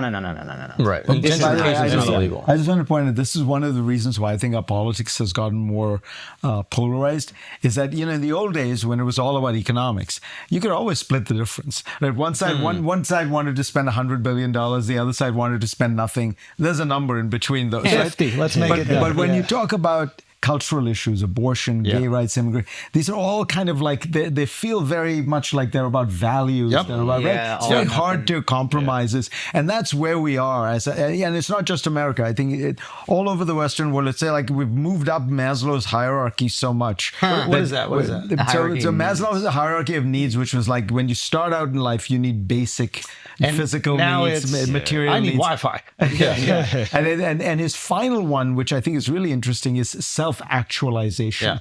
Like we want to feel like we are doing the thing we were meant to do in life. We have purpose, we have dignity. And when it starts to become about all those things, it's very hard to compromise. Those issues are so amorphous, you know. Okay, let's talk about the world. We've just been talking about America. We got a geopolitical expert right here. That's what happens in America. We just care about ourselves, right? But that's every country. Like every time I go to a different place, it's like they're not concerned about anybody besides themselves. I don't know if there's anything wrong with that. I don't even think that's we're particularly bad. Not bad, but big countries generally are like that in particular, right? Like people will say to me, oh, nobody in America speaks another language. Yeah, you know, but go to Russia, they speak Russian. Go to China, they speak Chinese. Now, if you go to Europe, they speak a lot of languages. They have to. Well, because you drive 1 hour and you're in another country, I right? hate that they act like there's some sophistication with this. I mean, It's you like- drive 3 hours, you're still in the same Iowa cornfield, right? It's like, Okay. not there's anything wrong with that. Okay, so let's tell me about the recent. I don't even know if I would call it diplomacy, but everything that happened with Iran. Are you privy to what had happened? Like, did we blow up the nuke site or what? Like, why is there so much disinformation here? So it's pretty hard to tell because the Iranians won't like let you in and say, by the way, here's the damage. I think my guess is we did a lot of damage. Those are huge bombs. The nuclear facilities, nuclear enrichment facilities need structurally stable environments. They need continuous power supply. That's a very important piece of this. So if you cut the power supply through all this bombing, the Enriched uranium? the centrifuges start malfunctioning. So it's very likely that there was a lot of damage. But the key thing to remember, and this is the point that the International Atomic Agency had said, they can rebuild because you can't bomb the knowledge out of there. And remember, nuclear technology is now 75 years old. This is not like cutting edge, They're not making microchips. Right, exactly. This is like the world of transistor radios and television tubes and stuff. This is 1940s technology. Yeah. Can they rebuild it? Sure. And so the real answer is going to be, you've got to come to some agreement with them. You've got to allow for monitoring and inspections. And that's the part where it feels like, the Israelis don't want to do that because they want to just keep bombing them every now and then. And I don't think that's a stable situation for the Middle East. I don't think it's healthy. And I think what Trump should do now is say, look, I gave you guys a big thing you asked for, which was we use those bunker buster bombs. Now you get on board with some kind of deal where we come up with a monitoring system. And I think it would stabilize the whole region. But look, the Israelis have done so if you're asking what is like the big story of the last 5-7 years, the big story is Israel has become the superpower of the Middle East. They have decided to take out all their enemies, Hamas, Hezbollah, the Iranians, who are now so much weaker than they've ever been. They attacked the Syrian militias, which then in part led the Syrian regime to collapse. So they've managed to put back this whole array of like militias that had been kind of keeping them on edge, particularly Hezbollah, and they called the bluff. They went in, and part of it is Israel has just become so much stronger over the last 10 or 15 years. They're a technology superpower. They're a military superpower, largely thanks to us. We provide the weaponry and the trading, and we still give them a huge amount of military aid. This is interesting. You're saying Israel's a superpower, but every politician here seems to think they're the weakest, most helpless country. That's They're like really victims. Like if they're such a superpower, why do they keep asking Somalia us to in the do 90s shit? had no idea what rough living was.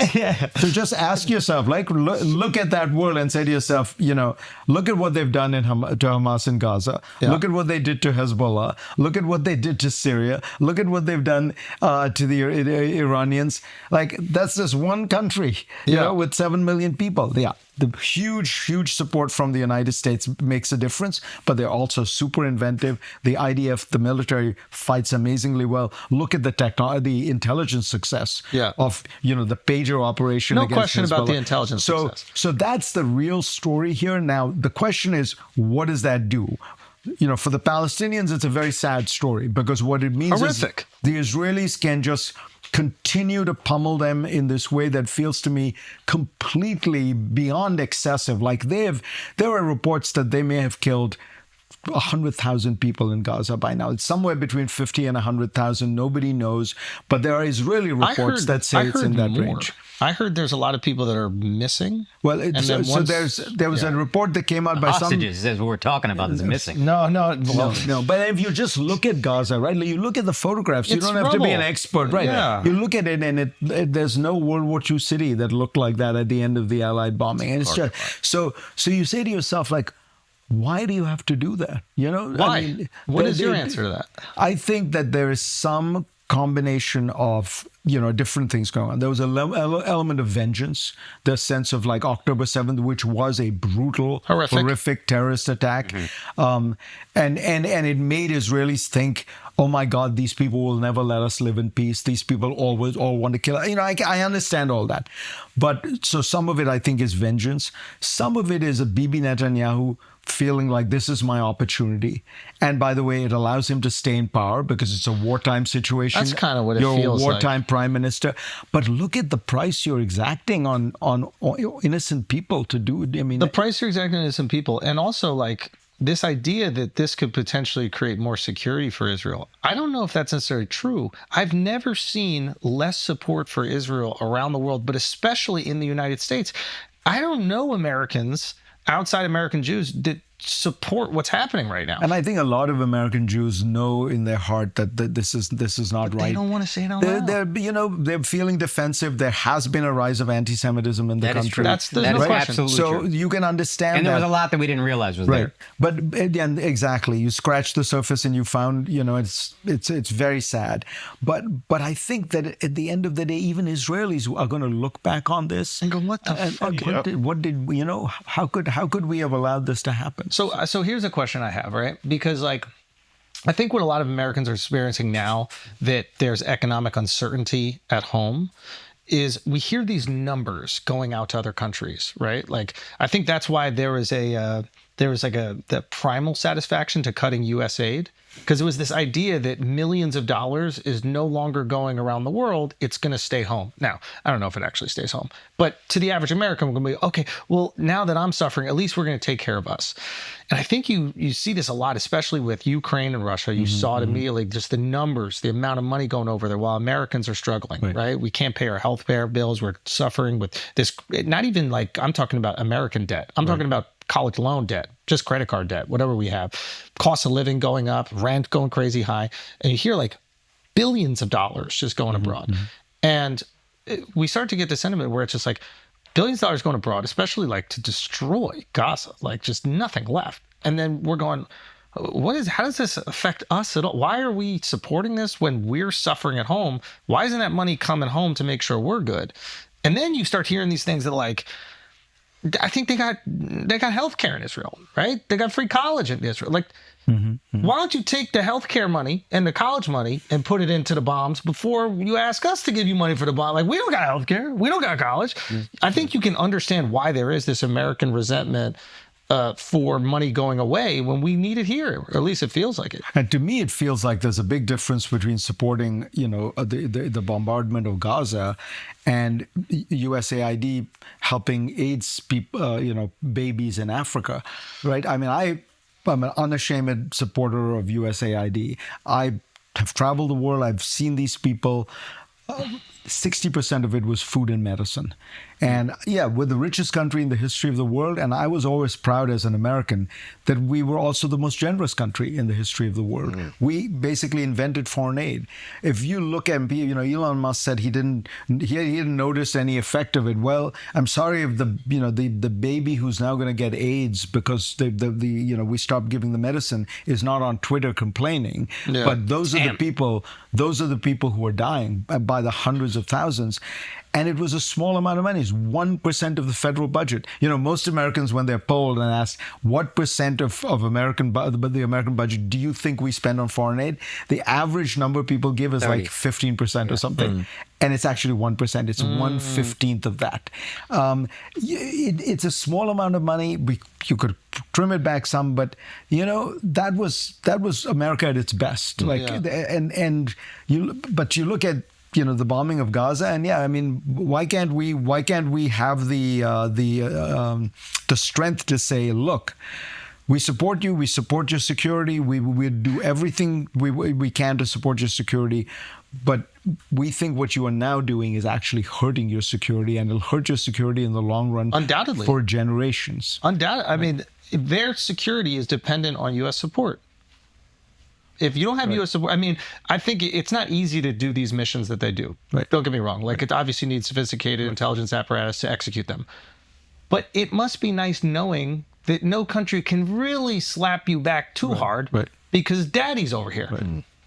But at a certain point in time, if you don't have our support, which it doesn't feel like there is much American support, you're putting yourself in incredible. You think American support for Israel has dropped? I think who tremendously. supports it? I know hardcore Republicans still Outside support of it. politicians. Hardcore Republicans apparently like 94% as like hardcore Republicans are in support of everything because they support everything. But I think a lot of the moderates, a lot of the left.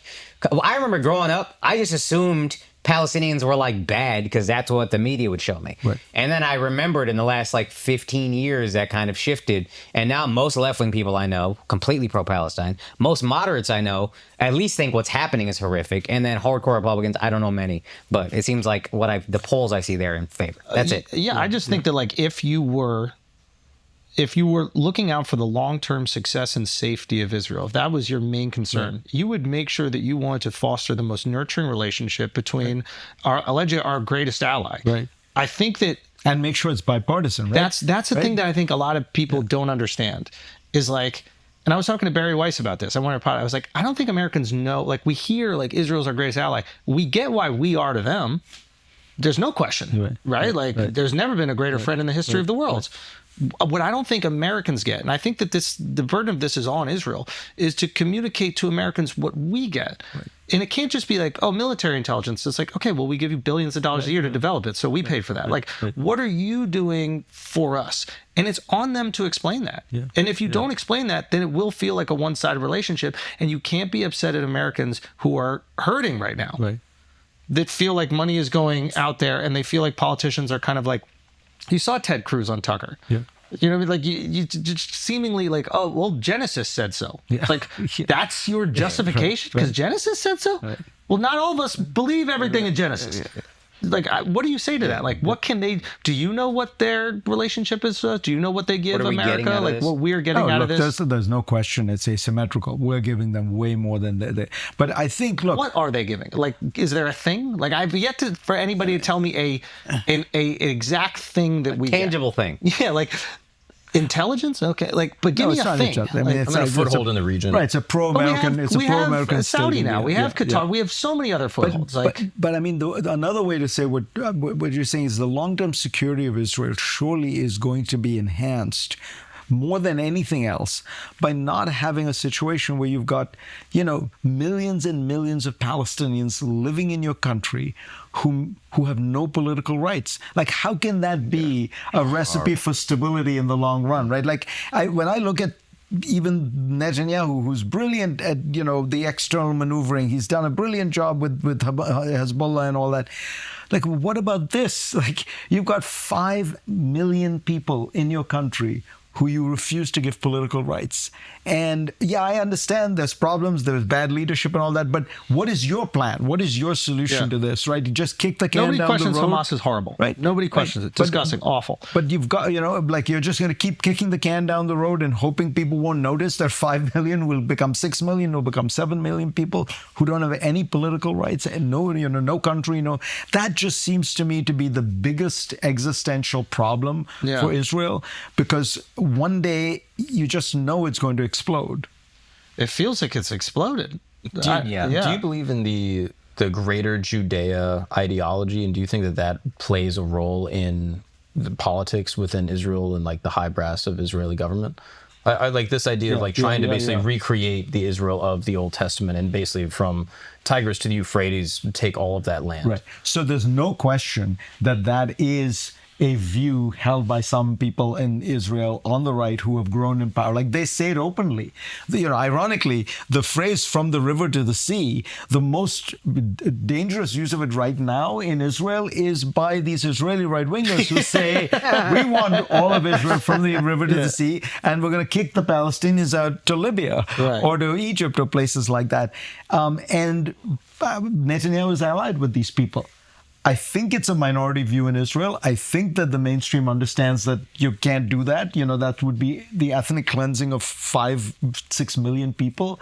But there's definitely a group of people who say that. And they're doing it piecemeal by, don't just look at what's happening in Gaza, look at what's happening in the West Bank. The expansion. These land confiscations, these expansion. They've got it to the point where one village after the other, the Palestinians, they lose their land, they lose the water supply, life becomes unlivable. And that is, it feels to me like that is a kind of, you don't forget what they're saying. Look at their actions. The actions represent. That's the thing. It's like, how can we, in good faith, believe that this is just because Hamas is this terrorist organization, when in the West Bank there are these continuous expansions? Like, you would assume that you would make the West Bank a Palestinian paradise just to prove that your intentions were for a two-state solution. But when you continue to expand the place that doesn't have Hamas, I think you lose some credibility in that argument. Yeah. Trump has a big opportunity, honestly, because he's so trusted by the Israelis.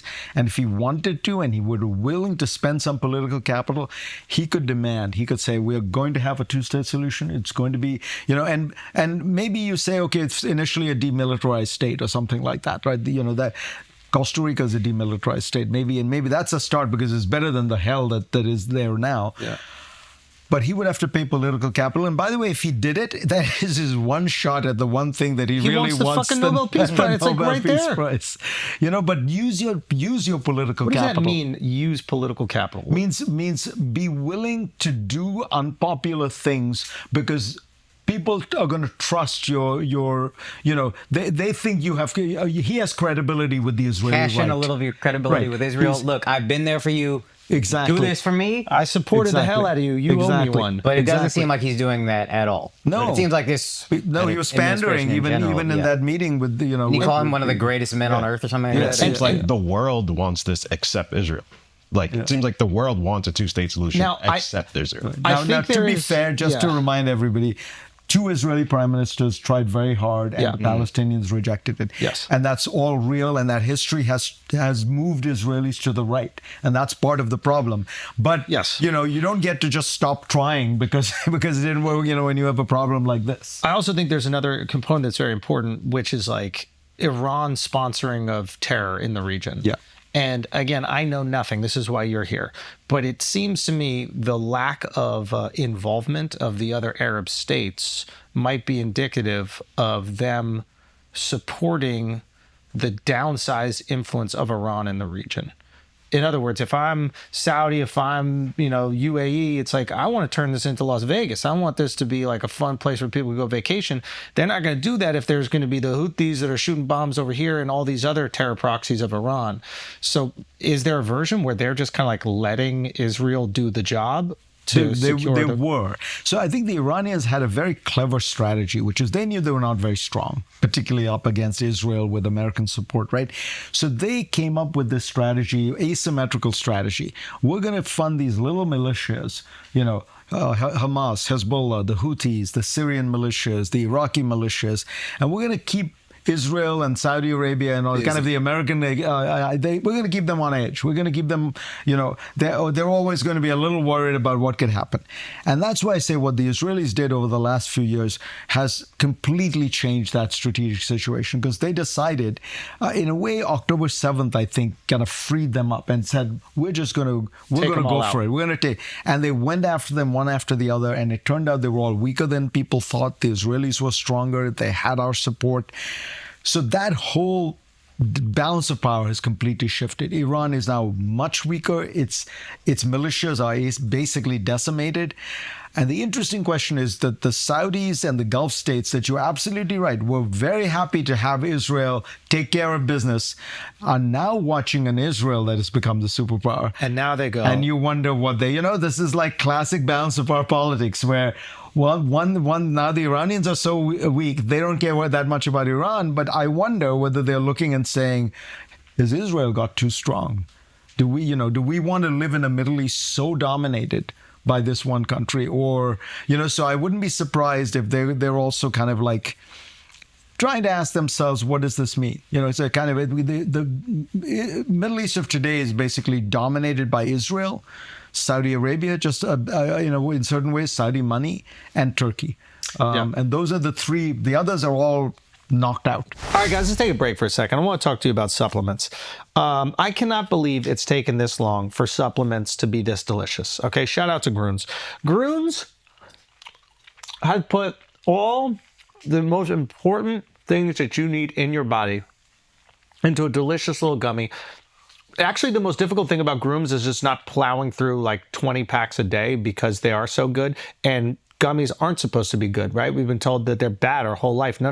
Not when they're filled with the good stuff, the multivitamin, the greens powder, a prebiotic, okay? It's all the things and then some at a fraction of the price, and they taste delicious. You're going to want to devour them nonstop. You probably shouldn't do that, but make them part of your everyday life and feel better. Being healthy has never been more convenient or tasted better for that matter. Toss these in your beach bag, your carry-on suitcase, or wherever your summer travels take you. It's packable and snackable. Everyone in the studio is eating these. I'm telling you, we are plowing through them. We're probably having more than we should. Our pee is pure clear. Is that good? Yellow pee means Yeah. Yeah, I don't know how your guys' pee is, but mine is that way, okay?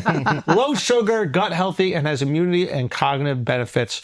You want a supplement that you can enjoy? This isn't a chore. It's something you look forward to. Go to www.grunes.co. Get up to 52% off and use the code FLAGRANT. Now let's get back to the show. Guys, if you're a renter, you need to know about Built, okay? Most of us are racking up points on groceries, travel, nearly everything else, so why not earn on one of your biggest monthly expenses? I'm about to tell you about the best hack that you can start taking advantage of today. Paying rent with Built unlocks flexible points that can be redeemed towards hundreds of hotels, airlines, future rent payments, your next Lyft ride, student loan balances, and more. Here's where it gets interesting. Built isn't just about building the points. They're actually going to help you build credit by reporting your rent payments to credit bureaus for free. That's huge. If you're trying to buy a house and someday you want to improve your credit score, maybe you can get on that now. When you're ready to buy a home, you can also redeem all those bill points that you've been racking up towards your payment of that home. I mentioned that bill points can be converted to your favorite airline miles, hotel points around the world, and I really mean some of the biggest players in the industry, okay? United, Southwest, Hyatt, Marriott, and more. Your rent can literally help pay for your next vacation. You're already going to pay for your rent. You might as well get a free vacation out of it. So if you're paying rent, Built can reward you no matter what, where you live, or whoever your landlord is. Start paying rent through Built today by joining joinbuilt.com/flagrant. That is JOINBILT.com/flagrant. Could you see a future where, Israel becomes the hegemon of the region and they kind of push American influence out, like basically create distance with the American government? Is that possible for the Israelis to do? Not really. The Israelis so depend on American military hardware. And, and there's an interesting thing that's happened with the world of software where it used to be you sold somebody a plane, a military, a fighter jet, and it was theirs, and they would kind of run it and fix it. Nowadays, when you sell people complicated hardware, it's all got software that needs to be updated all the time. SaaS diplomacy. So you can sell it to them, but you can turn the switch off whenever you want. 2 years later. This is one of the big challenges the Europeans are having, which is they're saying to themselves, the basic deal the Europeans made with America was you protect us. In return, we'll buy a lot of your military hardware. And so that's what tends to happen. That's why when we say we've given all this money to Ukraine, 90% of American aid to Ukraine has come back to American defense contractors. But now what the Europeans are saying is, suppose we buy all your stuff and we think we have to go to war with Putin, and President Trump says, Putin is my best friend. You can't go to war with him. I'm going to turn off the software updates. Then we're stuck with these F-35s that we paid hundreds of millions of dollars for. But the Americans have cut off the incredibly vulnerable. And so they're beginning to say, we need to have our own defense industrial base. We need to have our own defense industry. And one of the effects of Trump's warring with the Europeans is going to be the creation of a European defense industrial base. It'll take a while, but believe me, the Germans know how to build weapons. This is not like, But that's a good point. That goes right back to what you were saying about the importance of having these allies, because it allows you to outsource certain things. And once you create a system where they can no longer rely on you for certain goods, they might be military goods, especially if they're goods that ensure their survival, they will be forced to rely on themselves.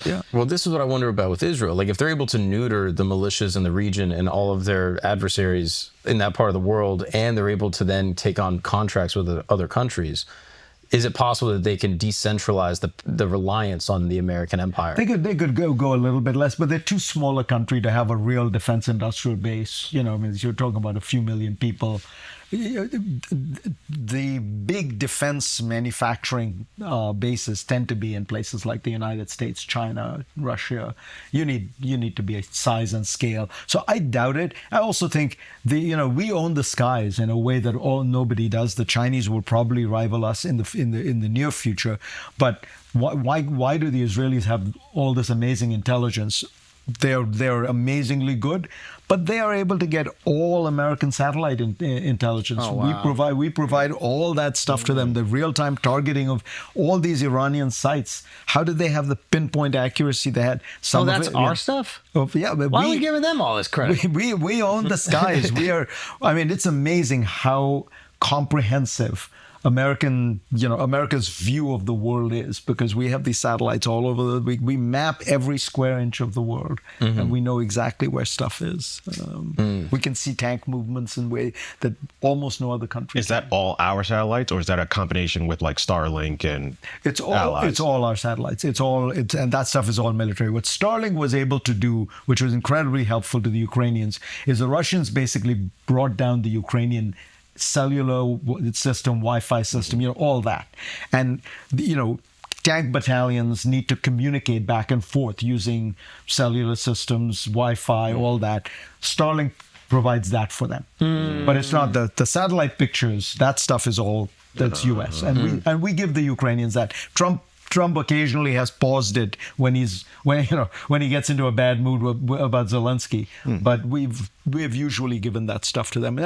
We've managed to play this incredibly important role in the world where we can provide this huge advantage to our friends. And again, I just think sometimes we forget. We've built this amazing system where we are the hub of this whole system. These people rely on us, but pissing everybody off. Yeah, we're strong enough. We can strong arm them. We can arm twist them. We can squeeze them for a better deal.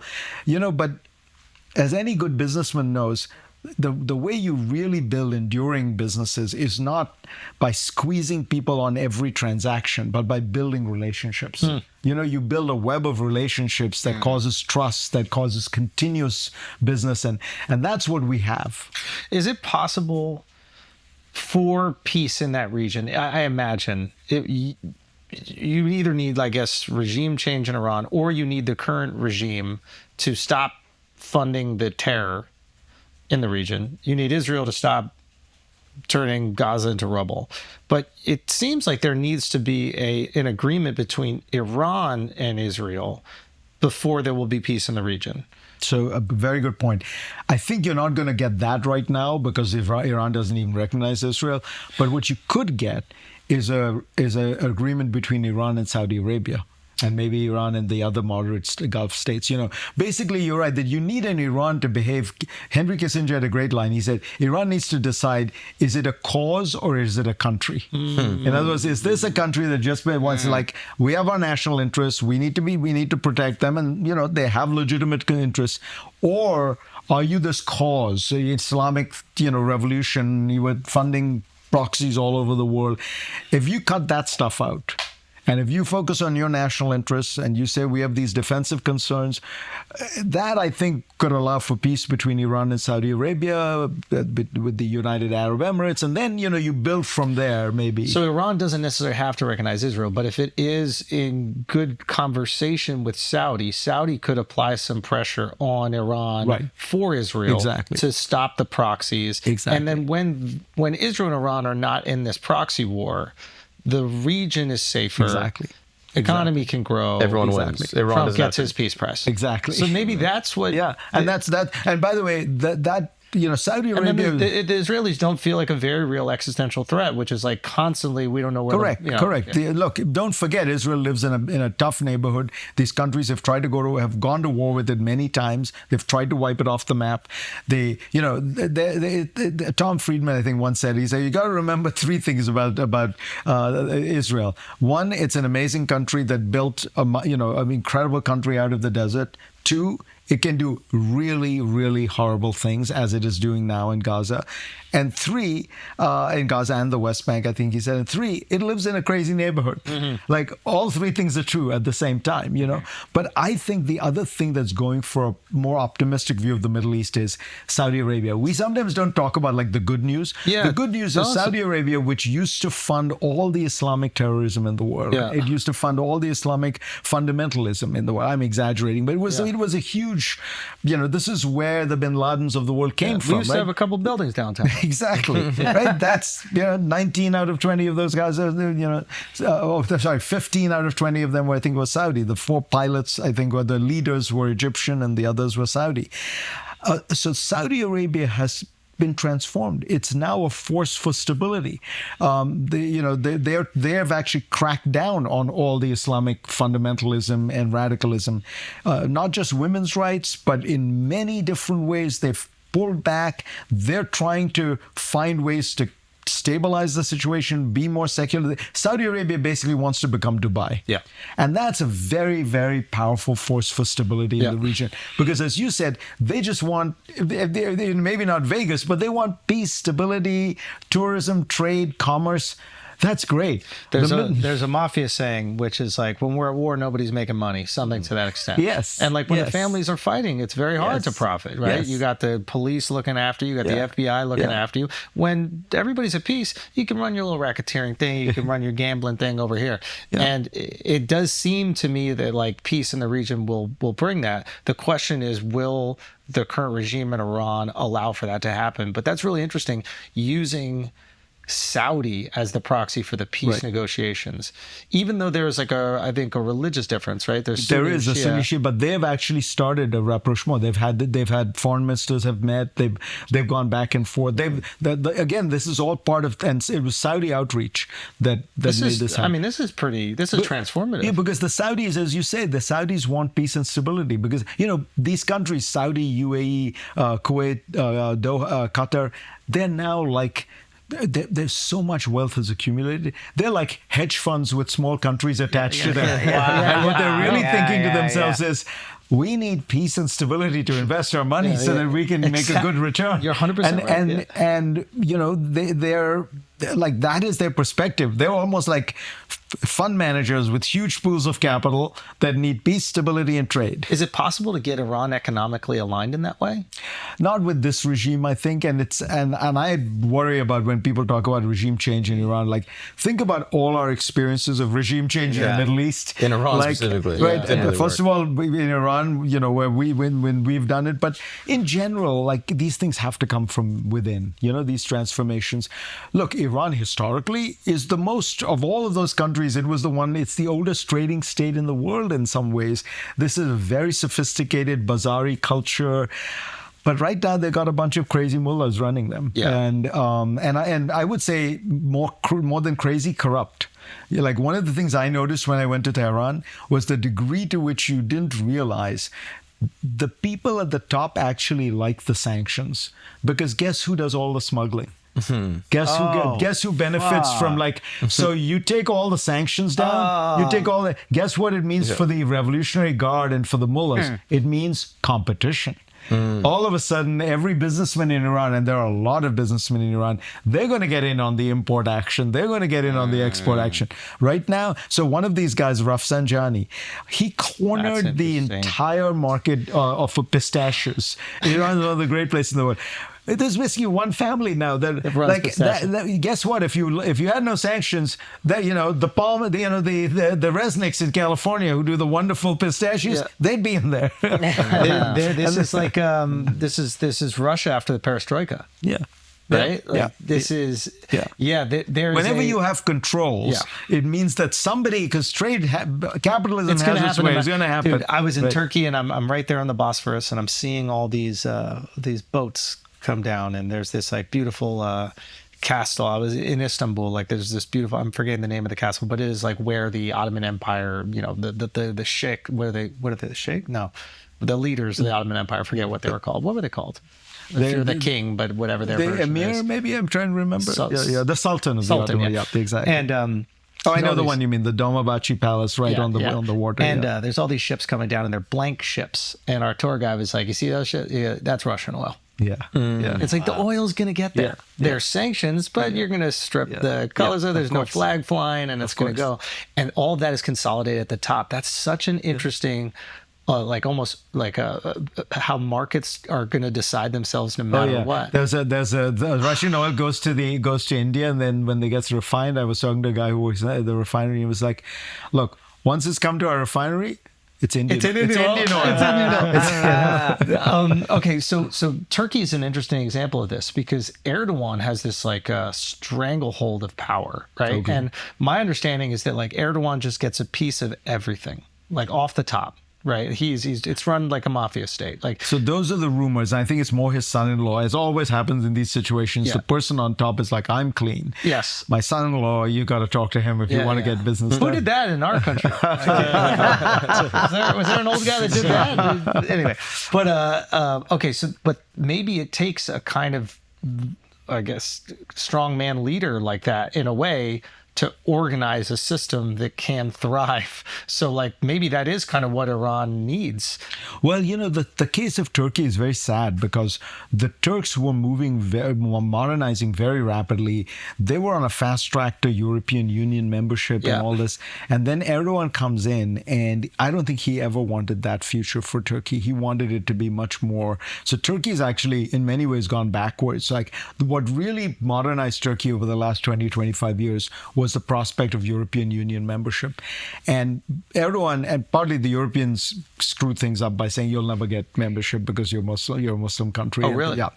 But they're a secular Muslim country. Exactly. And I think it would have been possible to at least have some kind of associate membership or something like that. But by turning them down so dramatically, it made them turn east rather than west. And Erdogan kind of wanted that. He always wanted, he's always more. Yeah. And most of these places, I think what we don't understand sometimes is the religion is sometimes a charade. It's not completely a charade, but this is a power. These guys are power hungry. They want power. Look at the Syrian guy, okay?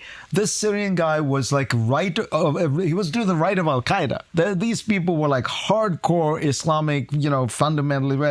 The minute he gets into power, he's like, I want trade, I want commerce, I want to have good relations with America. And by the way, he signaled he's open to relations with Israel. Wow. Because, and he wants power. It turned out he thought 20 years ago, the way to power was to be an Islamic revolutionary. Yeah. Now he thinks the way to be power is a pro-American, pro-Saudi modernizer. He's right. Yeah. But these guys are, that just tells you, like, don't believe too much in, these guys are going to want martyrdom. People say that about Iran. I'm like, if these guys want martyrdom, why are they building up these huge bank accounts in Dubai? Like, that's not going to help them in heaven, right? That's going to help them and their families for their lives now and their kids' lives now. So maybe you can use that against them. Like maybe if we know that's what they need, then you have to show them that the pathway to power is through better relationships with the countries around them. So one of the hardest things about our relations with Iran, I think you're exactly right in thinking along these lines, which is, look, we need to be very tough on them in terms of none of these proxies, militias, terrorists. But if you do all the right things, there has to be an upside for them, right? And so every time we talk about the upside, people are like, you're giving them money, you're funding. First of all, it's all their oil money that we sanctioned, right? Like, it's like, but secondly, how can you have a negotiation where you say to them, do everything we tell you and do, you get nothing. And you get nothing? It's like, okay, why would I do all the things you want me to do then if I get nothing for it? This is the tricky thing about geopolitics. This is because you're operating with people who say things that they might not mean, but they are the things that they believe will keep them in power. Right. But the things that they say that they might not mean are terrifying to people. So if they say that they're going to death to America, like I'm taking that shit serious. Exactly. I don't even know if they could reach America. Exactly. But if you say death to America, I'm taking that serious. Right. If I'm Israeli and somebody says death to, I'm taking that shit serious. Yeah.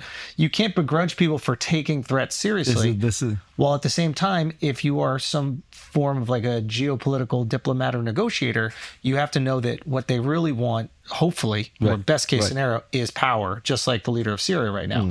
and to assure their power will not be thwarted. And it's very difficult to trust, I would imagine, America in that, because we have thwarted it so many times in the past. Oof, that's a... You put it very well. Like, think about even during the Cold War, you know, you'd have like these Soviet guys who'd say, we believe in worldwide communist revolution, the destruction of every capitalist society in the world, this, that, and the other.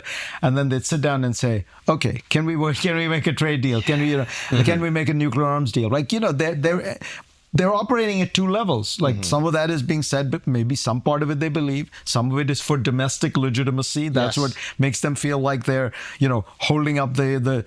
But part of it is a negotiating leverage, like they're, you know. But at the other, there's another practical level at which we did make deals with with the Soviets. We had an arms control system that really stabilized the world, so that we knew we're not going to go into a nuclear war. Like, and that happened with these same guys who were saying, you know, our goal is to completely destroy you. Can I ask you a question, like geopolitically, like when you're negotiating with a country that has a dictator who doesn't have term limits, and you strike a deal, is there a world where like you can trust the longevity of that deal more than striking a deal with a president who only has a 4-year term and the next administration could just undercut that deal? So for sure, which is one of the reasons why, for example, the Saudis, one of the things they've been holding out for in terms of this normalization with Israel, like deal, they said, we don't want just an executive agreement like the Iran nuclear deal. So they noticed that the Iran nuclear deal, the weakness was that a president could pull out. They said, we want a Senate-confirmed treaty. That's interesting. Right?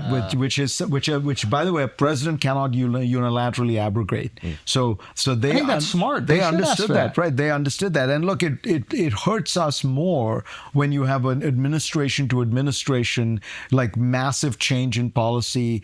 Like, look at the Trump. He pulled out of the Iran deal, and as I said, you kind of look at the situation now, he's going to have to, if he wants to stabilize the situation, he's going to have to make another deal. And by the way, it won't be that different from the original one. But I will say this, you know, people always think that because we're a democracy and we're messy and we're chaotic in foreign policy, the other side has the advantage because they're dictatorships and they have long-term view, and people say that about the Chinese now. I don't buy it. Look, we were up against the Nazis, we defeated them. We were up against the Soviets, we defeated them. We were up against Al-Qaeda, we defeated it.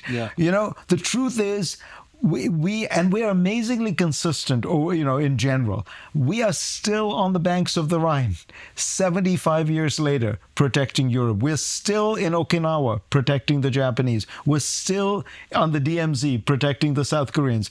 You know, we are the kind of crazy, messy, complicated Americans, but we've kept our word. In those places, you know, halfway across the world, we have our boys and women protecting those countries. We have not reneged on any of those commitments. I think we do a much better job than we give ourselves credit for. Now, I agree with you. And it's also just because we're just superior Americans to everybody else. But it's something about when you emigrate here from another country, it makes you better. But I do think there's something interesting about this that lends itself to conspiracy a bit, in that in order to have these like long-term goals, it would be much easier to have and I hate this term, but like a deep state. And I think this is where like the American populace might start thinking like, well, is there a group of people within the country that are not necessarily elected officials that are plotting the course of America? And I don't want to make an argument for the deep state here, but like one might say that having that would maintain stability in our geopolitical process, even if it goes against the interests of Americans. So I think you're raising a really interesting point. For the continuity, for stability, for professionalism and expertise, it is important to have some group of people who are on conducting things, whether it's in economic policy and foreign policy. But the thing to always remember is we have a very large, very powerful elected layer on top of that can change it anytime they want. And as Donald Trump is demonstrating, you can change all of that if you want to, right? And if you feel like you want to rip the whole thing up and you want to completely stop giving foreign aid to poor people all over the world, you can do it tomorrow, and it shuts down. Like those offices are dead; they're empty. Those people, those poor people, Americans who've been, were living in Ghana trying to help malnutrition, they're gone. They're like and it's all gone in 100 days, right? Does that affect our relationship with these countries? Like the cuts? It has to. Of course, I think it. And look, it affects it also in like. We've always been the good guys. I mean, and that's, I think, no matter what you hear about anti-Americanism around the world, as somebody who grew up, everybody knew the Americans were the good guys. Everybody knew that if you were trying to figure out how to grow your crops better, how to irrigate the country you went to was the United States. The people who would give you the money, the know-how. Nobody thinks the Chinese will do that. They think the Chinese will do it in a totally self-interested way to help the Chinese. Whereas we've always had this sort of reputation for being willing to help the world rise up along with us. Even our trade policy was part of that. So, it's like, why are we screwing up something like that for 1% of the federal budget? It just seemed like... Can I use the bathroom real quick? Oh, sure. Do you have to use the bathroom? I'm good. I got to use the bathroom, but I don't want to miss out on this. I'm like really interested in this conversation. This is one of the big tests that used to take place in international diplomacy. Which was who pees first? Who can stay? You win. Kissinger every used to time. say he went to the bathroom 3 or 4 times before every negotiating session. Guys, this podcast is brought to you by Squarespace. If you are looking to build a website, you gotta look into Squarespace. They make it easy to create a beautiful website that helps you engage with your audience, and you can sell anything from your products to content to time, and you get to do it all on your own terms. Onboarding is fast and simple. You get started in just a few clicks, and you start receiving payments right away if you're selling stuff. Plus, you can give your customers more ways to pay with popular methods like Klarna, ACH, Direct Debit, Apple Pay, Afterpay, ClearPay, and also, this is important, design intelligence from Squarespace helps you use AI to unlock your website's strongest creative potential. AI is the future. You might as well use it to build your website. It allows you to build a personal, beautiful, tailored website to your needs. And last but not least, Squarespace can help you with SEO. I don't know if you know how massive that is. Every Squarespace website is optimized to be indexed with meta descriptions and auto-generated sitemap and more. That is, you know how much people... There's companies that just charge for SEO. Squarespace will do it for you, so you show up in more people's search results more often. So go to squarespace.com for a free trial, and when you're ready to launch, squarespace.com/flagrant to save 10% off of your first purchase of a web or domain. So again, you get the free trial at squarespace.com, and then when you're ready to actually do the website and commit, which you will be, squarespace.com/flagrant, and you'll get 10% off your first purchase of a website or domain. Now let's get back to the show. God damn it, I'm good. Who's a better ad reader? Nobody. America is kind of looked at as a Christian country, and usually, like you were saying, like we would do these nice gestures for people, but it seems like when Doge came and people just wanted to see some cuts. Like, I don't see too many people upset about the USAID cuts. As they should be. So it's like contradictory for... Yeah, you're right. It surprised me as well, because I thought people would realize how small amount of money it was, how much good it was doing in the world. I don't think that information got out there. I think, and a lot of people, a lot of it got mischaracterized very easily. Mm-hmm. And it was like, first of all, there was almost no waste, fraud, or abuse found. Almost everything that the people around Doge said, including Elon Musk, these were programs they didn't like. It's like, we found a gay theater in Ireland being supported. Okay, you won the election. You want to kill the program? Kill the program. It was also $10,000. Right, but there was no fraud. Like they gave the money, they performed the show. Yeah. Like similarly, or there were condoms being given to Gaza. Well, it turned out it was condoms to the Gaza province of Mozambique that has a huge AIDS problem, and one of the most effective, cheap ways to deal with AIDS is to make people wear condoms, and that was why it was being given. Right, so almost every one of those cases, there was no fraud, there was no corruption, there was no waste. These were just programs they knew that if they characterized in a certain way, Americans would say, I don't want to support this, or why are we giving money to foreigners? And so it was very sad because it was easy to mischaracterize, but the whole Doge experience was a fiasco. Yeah, it wasn't seems like a just joke. it wasn't just the USAID part. I mean, and I think what happened is that my own theory is that Musk goes in, he realizes there isn't the $2 trillion he thought he was going to be able to easily cut. And so he picks on what he knows is the most easiest target. What is the thing most Americans are resentful of? Or why do we spend money on foreigners? So even though it was a tiny part of the budget, it was low-hanging fruit. You go for it. You mischaracterize it. And, the thing I think I most resent is, okay, if you're going to get rid of it for whatever your reasons, why call these people who work there criminals, corrupt, like these are literally people going in for no money. They're spending their lives trying to figure out, how do you get nutrition to a poor country in Africa? How do you cure disease in a poor country in Asia? They've devoted their lives to this for $70,000 a year. They're not getting rich on it. And to characterize them as criminals and mercenaries, to yank them and say them, in 3 days you've got to get back. These are people with kids in schools in these places. Yeah. I thought that was shameful. I think you have a kinder view of Elon Musk's initial intentions than I do. I think he just wanted to be in power in the government. I do think there's a lot of bloat in government spending that you could probably cut, and it didn't seem like he attacked any of that stuff. Yeah. And I do think the theory I have is Vivek was more of a purist about it, and I'm obviously supportive of him because he's brown. But that's it. But I think he was more of a purist about wanting to have some of that waste. And I think Elon and Trump were like, no, we're not doing that. We're picking and choosing. So Vivek, I think you're exactly right. Vivek understood, I think really understands the government. Yeah. And he understood what, the legal changes you need to make. And I think Elon went in and he was like, what he does with every company is like, cut the headcount, get it down to that. But the problem is in the federal government, the money is not in the admin.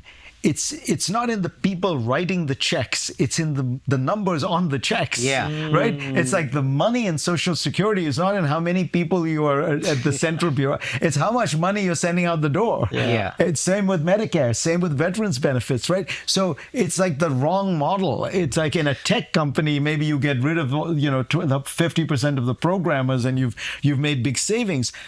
The federal government is basically a check writing operation. Yeah. Somebody once called it, once said, the federal government of the United States is an insurance company with an army. Those are the two things it does. It writes checks and it has a big army. Yeah. And that's where the money is, not in the people writing the checks. Yeah. Okay. Let's talk about China and India. India, I have to ask. Let's talk about India. Let's talk about India first. So my first question, the BJP, you hear a lot from NRIs, meaning people who are Indian but didn't grow up in India. Non-resident. It is the party in power. Yep. It is Modi. Modi. So we have a perception growing up here, they're doing horrible things, whatever. I was in India during Operation Sindoor when they attacked Pakistan, and talking to people there. I was there on my own. I'm not interacting with my family. Most people go back, talk to their family only, head home. There's a lot more support there than I thought, than I understood. And I also know these are people living there every day, experiencing it every day, going through actual life there. And we just kind of put being Indian on as a costume and then make assessments. What are your thoughts on Modi, on the BJP, on how India is being governed, etc.? So India is, I think, in a sweet spot. To begin with, structurally, it's been doing reforms for 25 years.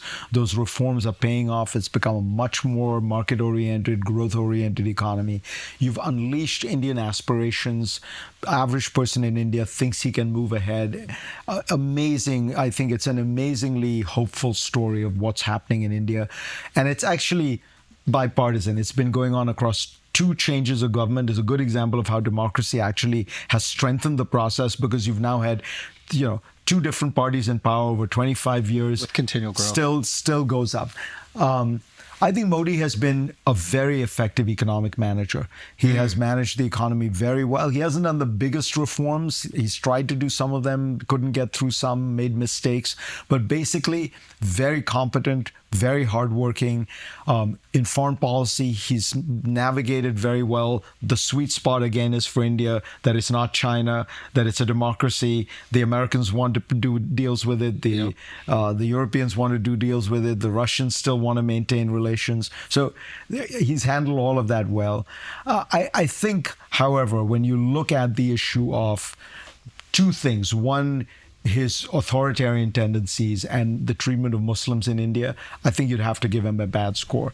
Courts in India are less independent than they used to be. The press in India is less independent than it used to be. In fact, there's almost no real, particularly in television, the really powerful independent press in India, which used to be very strong.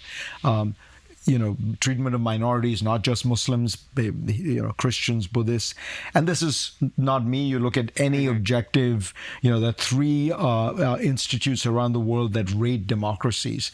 And all 3 of them, Freedom House, the VDEM in Sweden, Freedom House here, have actually put India in the category of almost a non-democracy because of the abuse of the rule of law, the abuse of minorities.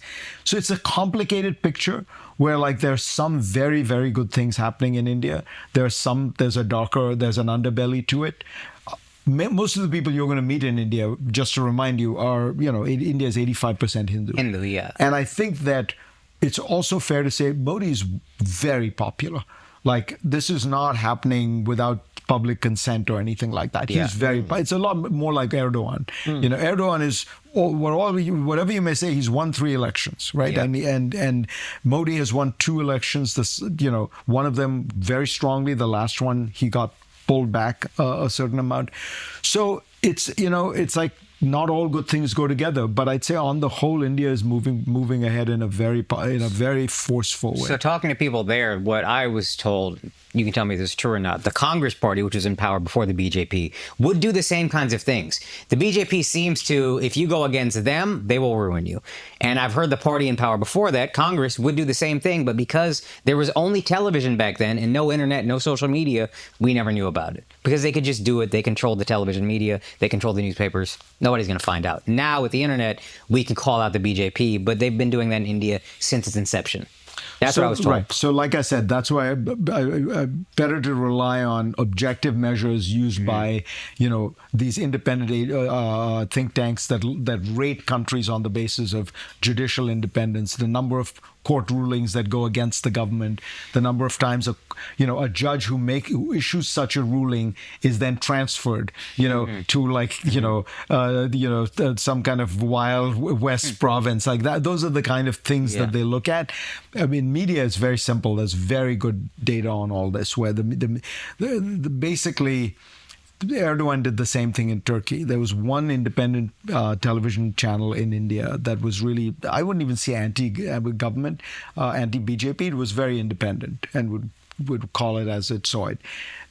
They decided to ruin it, to destroy it. They launched 4 income tax cases against it. Most people would argue these were bogus cases.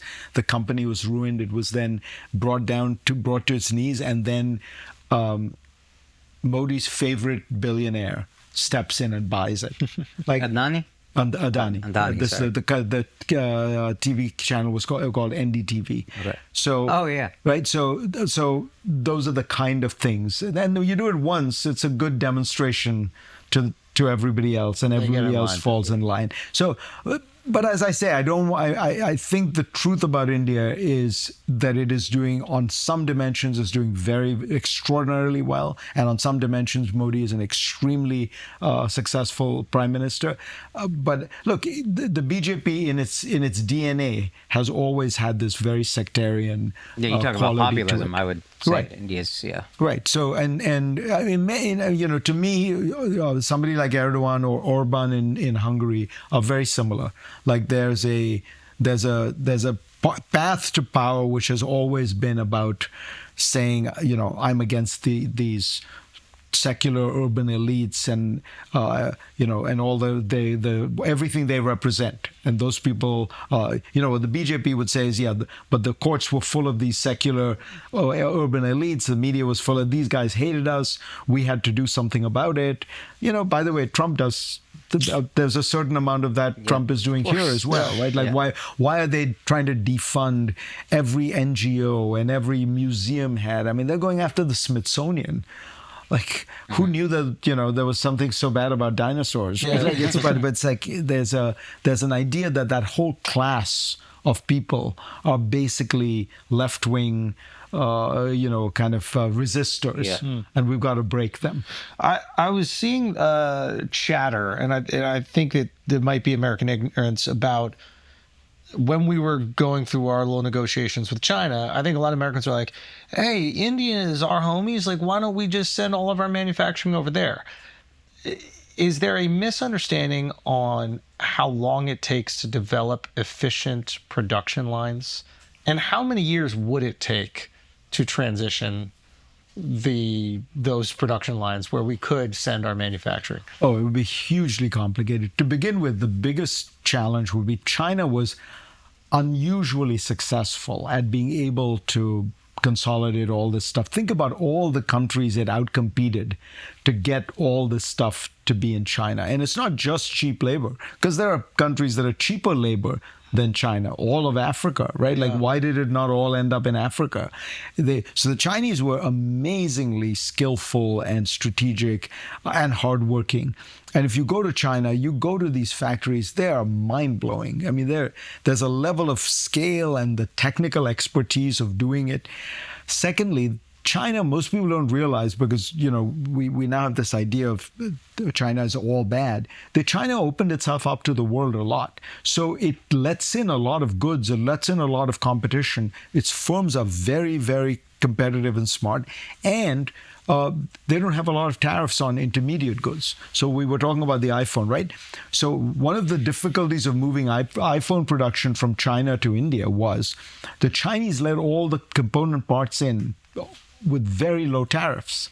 India is actually the highest tariff country in the world. India and Brazil are the two most protectionist countries in the world. So when the parts come in, you get in charge. So when the phone comes out, you get in charge. Right. So the cost. So Apple had to work out a special deal with India to get them to lower the cost of all the component parts that were coming in. So now India is competitive because it has low, but it hasn't lowered them for everybody. Right now, there's a kind of series of special deals, but that's what India needs to do. If India wants to really be the next China, it's got to open itself up more to the world, be less protectionist, let all these intermediate goods come in. Then you can start doing the manufacturing, because manufacturing is a combination of manufacturing and assembly nowadays. It's not so you've got to be able to bring in stuff cheaply. The other piece of this is the Chinese are really good at technical education. They have hundreds and hundreds of thousands of these, I call them engineers, but they're really technicians who can do the things that you need to do to make an iPhone, to make machine parts, machine tools, to make cars. For example, the best Chinese EVs that BYD makes, they make for $10,000. Wow. Think about that. Like, you put a 50% tariff on that, that's still $15,000. Wow. That's half the price of a Tesla, right? And why is that? They have brutal internal competition.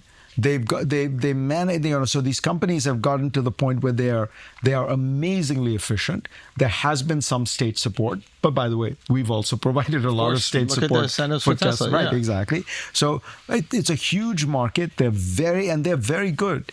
And as I said, they open themselves up much more than people realize to competition. India has not done it as much.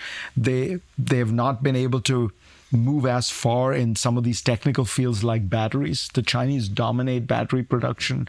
They dominate solar panels, things like that, which are, started out as technical fields where you have to understand it, and then they can scale in a way that nobody else can.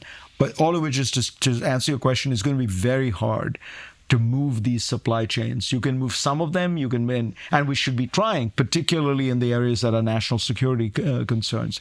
But you have to admire what the Chinese did for their own people. They moved 400 to 500 million people out of poverty in 25 or 30 years. Why do I see on Bloomberg once a month that the Chinese economy is falling apart? There's always some fear-based tweet or Instagram post, and it's like the Chinese economy is finally unraveling, and it's like, well, when is that going to happen? And what is that based on? So they face challenges. Look, the truth is every economy faces challenges. You can paint this however you want. They face real challenges. I'd say their biggest challenges are the three things. One, the thing that made China boom over the last 30 years was their embrace of the market and their embrace of trade and their embrace of competition. Xi Jinping clearly doesn't like all that because he thinks it undermines the party. And he's right. It undermines the role of the party, right? Jack Ma becomes more important than Xi Jinping. So he puts him in a basement like for a that, month. right? He didn't like that for. So that's number one. Number two, they have accumulated a lot of debt. All these local governments have accumulated, and I don't think it's not like a cataclysmic thing because it's debt they owe themselves. You know what I mean? One arm of the government owes another arm of it's all denominated in their own currency. It's not borrowing in dollars or anything like that. But the third is demographics. The one-child policy meant that it's a fascinating example of like dictatorship. Dictatorships can execute bad policies very well, but also good policies well. Right. But when you have a bad policy and you execute it too well, that's the one-child policy. Yeah, right? Execute. By the way, India tried to do family planning also, but because it was like a messy, chaotic democracy, it never quite worked. So India's demographics are now much better than China's because of their failure and China's success. Democracy. Right? Yeah. But those three things, you put them together, it's a real challenge because you've got a regime that is a government that is less pro-market than it used to be. You've got a debt which constrains them. There's certain things they can't do. And the third is the demographics, which means they're going to have fewer workers and more retirees. But all that said, my own view is your skepticism is justified. They're going to be okay. They're going to be fine. They're going to be, the second largest economy in the world. For a long time, they're going to have areas of incredible productivity, like they dominate solar. They're going to dominate green and EVs and all that because we're cutting back on that stuff. So they're going to surge even further. They dominate batteries. Robotics. 1 out of every 2 robots made in the world is made in China. Okay, and they're doing very well on AI. So the thing that I worry about is, there's going to be a mass economy that's maybe not as productive as we are. But at the top end, they're probably going to do really well at AI, and they're going to do really well at robotics. And you put AI and robotics together, and do you still need as many people as you used to? That solves your one-child policy. That may solve your one-child policy, right? Yeah. So they're going to be a formidable competitor. And my theory is always, if you're in a race, don't hope the other guy is going to trip. No, you need to be investing in yourself. We should be thinking to ourselves, what do we need to be doing to be competitive, to be world class in all these areas? And that's why I'm all for be innovative, lean into the technology. How far behind are we in those areas? Is it AI? We're still way ahead. AI, there's no question we're ahead. There's an interesting question of does it matter that much? Because in AI, it's like pixie dust, right? You're going to sprinkle it on everything. It's like the internet. Everyone can use it. Does it matter if some company is using DeepSeek versus ChatGPT? I don't know, but we are ahead. In robotics, they're well ahead of us.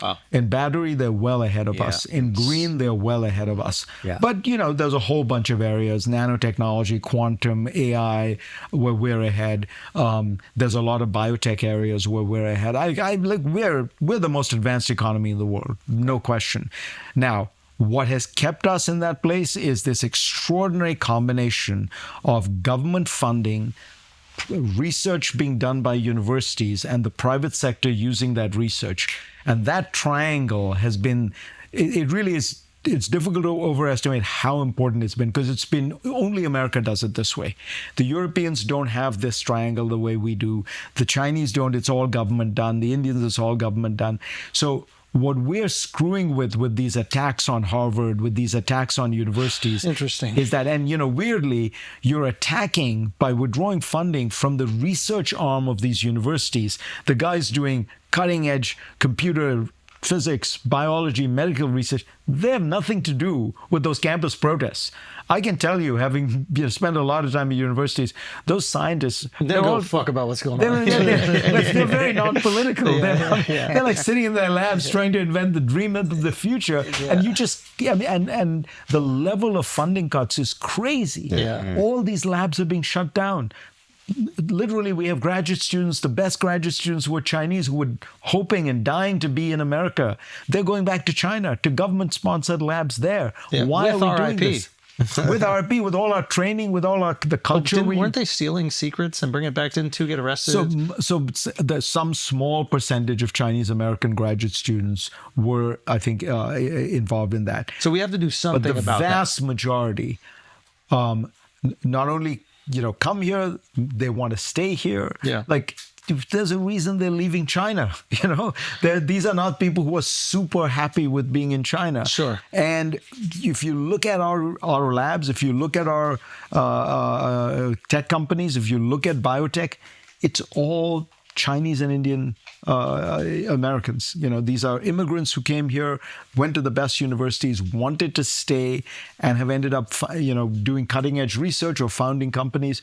So let's address the problem. You're 100% right. There is some spying taking place, but we're very good at this. This is why we have huge organizations like the CIA to look into this.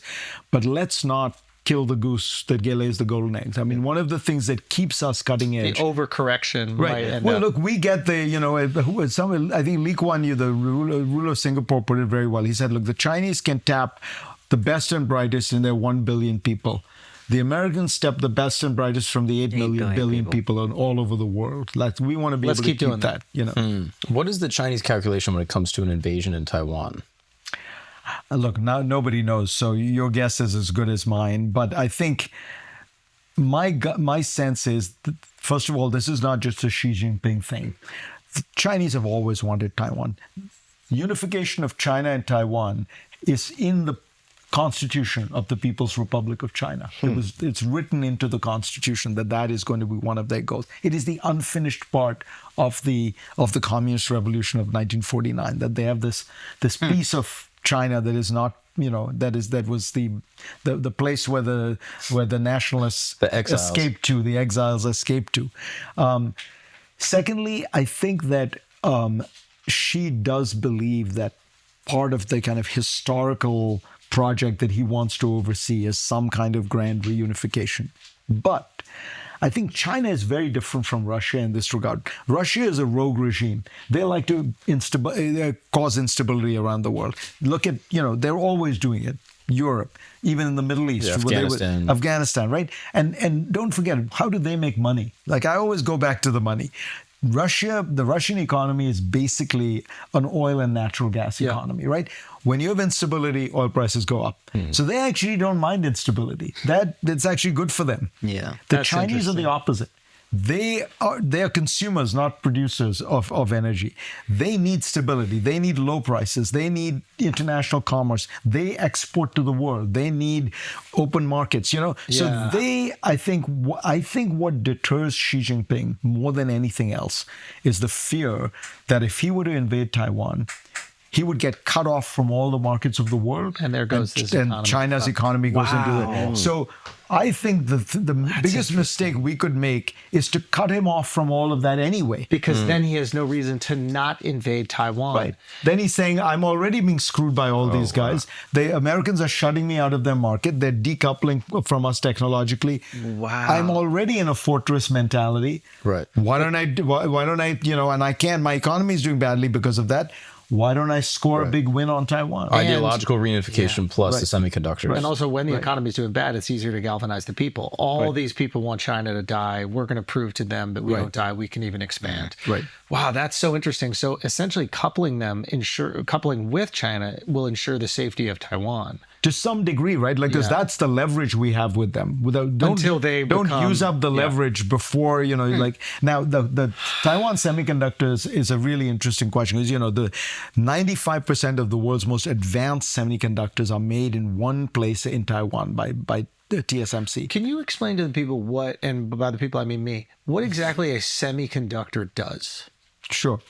So thank God you asked, because I've been because we hear these things all the decades. time, and it's like, what exactly does it do?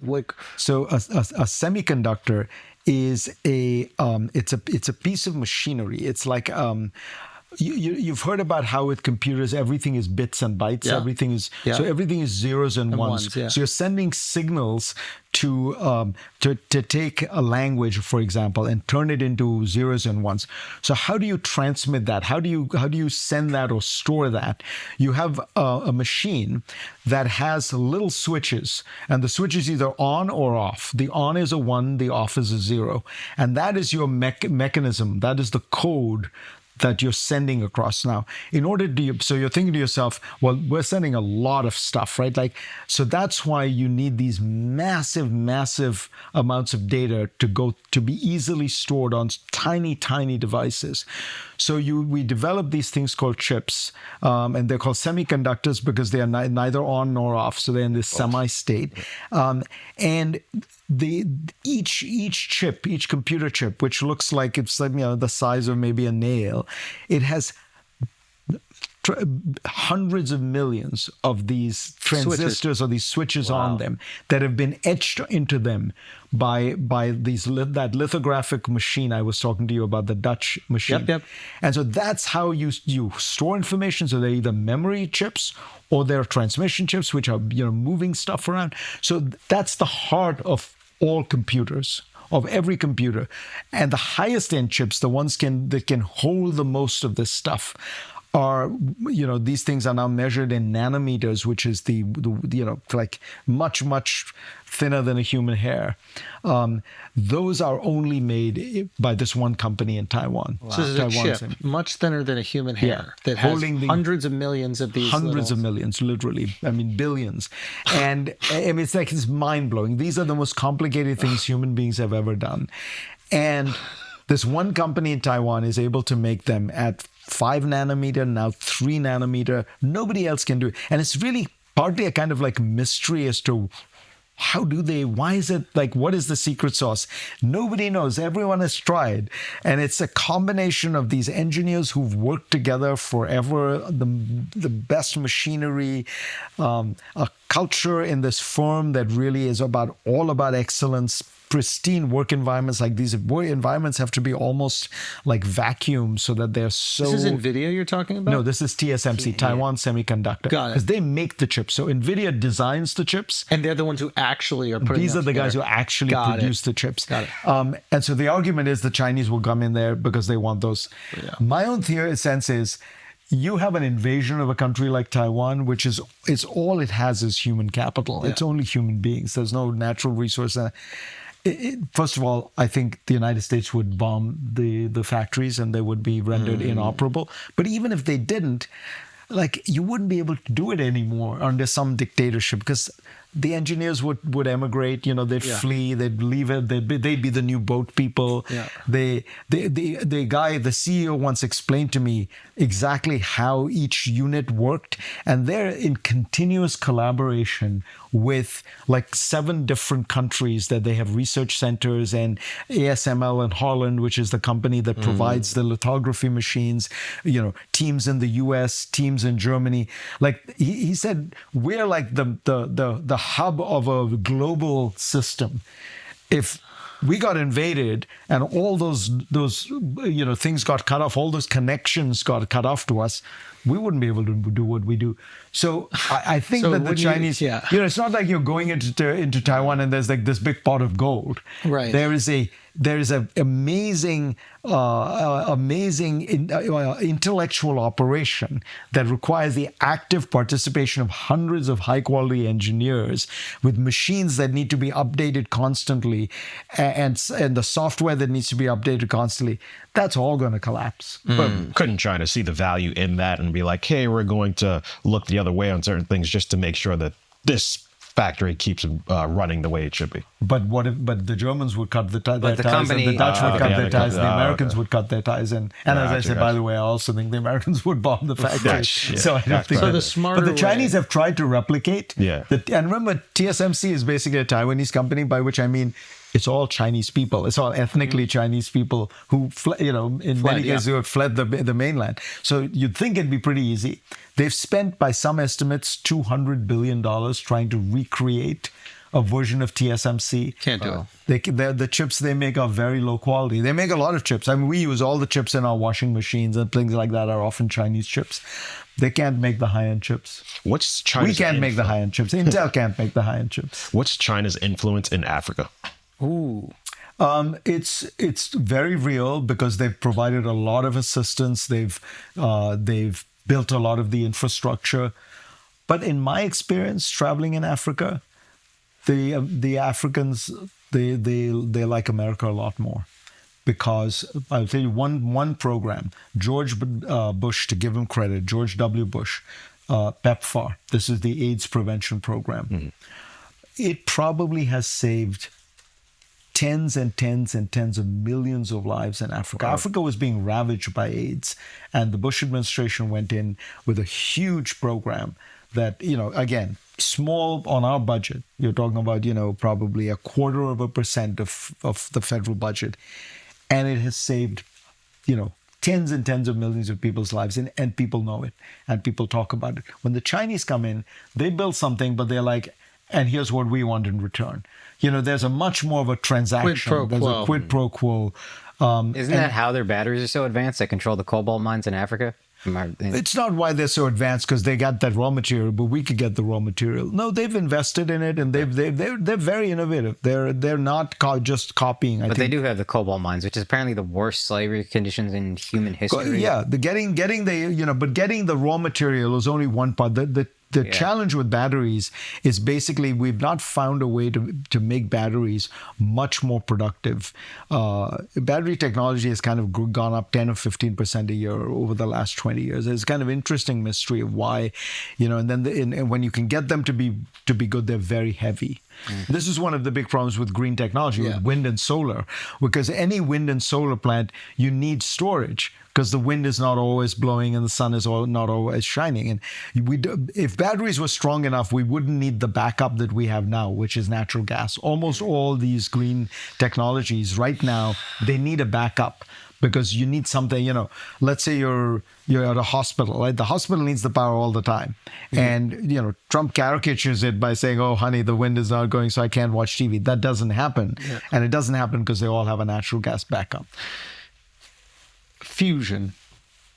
Now you're getting above my pay grade. Well, what about this idea that AI will get us exponentially closer to fusion? And once we're at fusion, EV, like any of the green technology if used for energy, is pretty much useless. Gas will be useless. What do you think? Are we doing anything to utilize AI to get us closer to that? Is it a pipe dream? Right. So fusion is the holy grail because it's nuclear technology with no radioactive waste, with no instability, with no possibility of a meltdown. It's it's the way energy is made in the sun. I think that the people who are really smart about this, who I talk to, because I'll be honest, this is above my pay grade, say we're getting closer, and we've gotten closer than people were expecting to. But it's still going to be a lot of trial and error before you can be sure. There is one company that Sam Altman is the chairman of called Helion. Exactly. Yeah. Which is... Isn't Bezos involved in that too? He may be an investor, and they're planning by 2028, which is 3 years from now, to have an operational power plant. They've actually already contracted to sell the power to Microsoft. So this is happening. My own guess is it'll be more in the nature of a pilot project, than an actual scaling it and all that. But you're right that if the promise of fusion is, if you get it right and if you can get it at the right cost, it solves all the energy problems. Then we are, as far as I can tell, we are ahead of the Chinese in That's fusion. My assumption for why you see Saudi Arabia and the other Arab states leaning so much, not only into AI, but also leaning away from this dependence on natural gas. Because with AI, it's not like we're doing these computations by hand. No, exactly. Right? Exactly. If the time it takes is the trial and error, AI is a trial and error machine. Yeah. Right? 100%. That's why, by the way, bio, so like Demis Hassabis, the guy at DeepMind who runs essentially Google's AI, who won the Nobel Prize, he says that he thinks AI will basically cure all diseases. Yeah. Because a lot of what disease is trial and error. You try stuff, it doesn't work, you try something else, and the AI can kind of do it through a billion times. Data sets Right. So, I mean, there's a lot of upsides to AI that are in some ways like unimaginable, because if you could really use AI, like what could we do with climate change? What could we do with disease prevention? So we have to hold out the hope that we get incredible benefits, and yet what I worry about is something that powerful is also going to be very disruptive, right? And one thing that hasn't changed is human beings, like in our psyches and our our degree of nervousness and anxiety and fear, and in confronting all this disruption. Yeah. Okay, listen, we know that you have to go. We could talk to you forever. There's just one last thing. You had mentioned that you had met Kissinger a bunch. Mm-hmm. I think we've heard of Henry Kissinger as this like instrumental figure in like carving out the world as we know it today. Let's just remove what people think about him. Is he responsible for all the ills of the world? Is he responsible for good? Who knows? Is there anything in conversation with him that he's told you about negotiation? Like, are there any like tips that he's given you? Is there any wisdom that he's bestowed? Like, what is it at the end of the day that people are wanting? Like, he's been in the room during some of the most important geopolitical conversations that have kind of created the world we live in today. Have you asked him anything about that? Yeah, it's funny that you focus in on that, because so he was a great scholar practitioner, right? So he had that unusual mind, and he was a great negotiator. And I think for him, one of the reasons he was able to be a great negotiator is, I'll be honest about this as a loyal, very proud, patriotic American. Most Americans can't put themselves in the shoes of a foreigner. Americans are so. They wear shoes. Americans, exactly. How they made them. Very, very well said. Americans are so. I mean, we're insular country, big, vast. We dominate the world. We don't care about what you're. So. Because he was an immigrant, I think because he was a Jew in Germany who came to America, he was always able to put himself in the other person's shoes and able to try to understand what the world looked like for that person and try to understand what it was that person needed. So one of the things I think about, I have so many thoughts your question triggers, but one of them is that over the last 10 years of his life, what we often talk about was him trying to get inside Putin's head. He met Putin like 30 times one-on-one for hours at end. And the reason he would do it was he was trying to understand what does he want? What are his motives? What is he, because rather than just demonizing, he's trying to think, okay, what's going on? What does he need? What is keeping him in power? That skill, I think that's a muscle we Americans don't develop enough. Because we don't have to. Like sometimes when you're the country in power, you don't have to be as empathetic. Exactly. What did he say? Our way of negotiating with people is to say, here's what we want. So what did he say about Putin? What was his conclusion? His point was, this is this vast country, the largest physical space in the world. He's facing a China that they've had historically very bad relations with, long border. During the Cold War, 1/3 of the Soviet army used to be tied up on the Chinese border. Toward the south, he has all these, south of Chechnya, you have all these Islamic countries. He's worried about them, and he's got a western border where he sees a West that is modernizing, advancing. So his view was always that Putin was more fearful and defensive and reacting than offensive and imperial.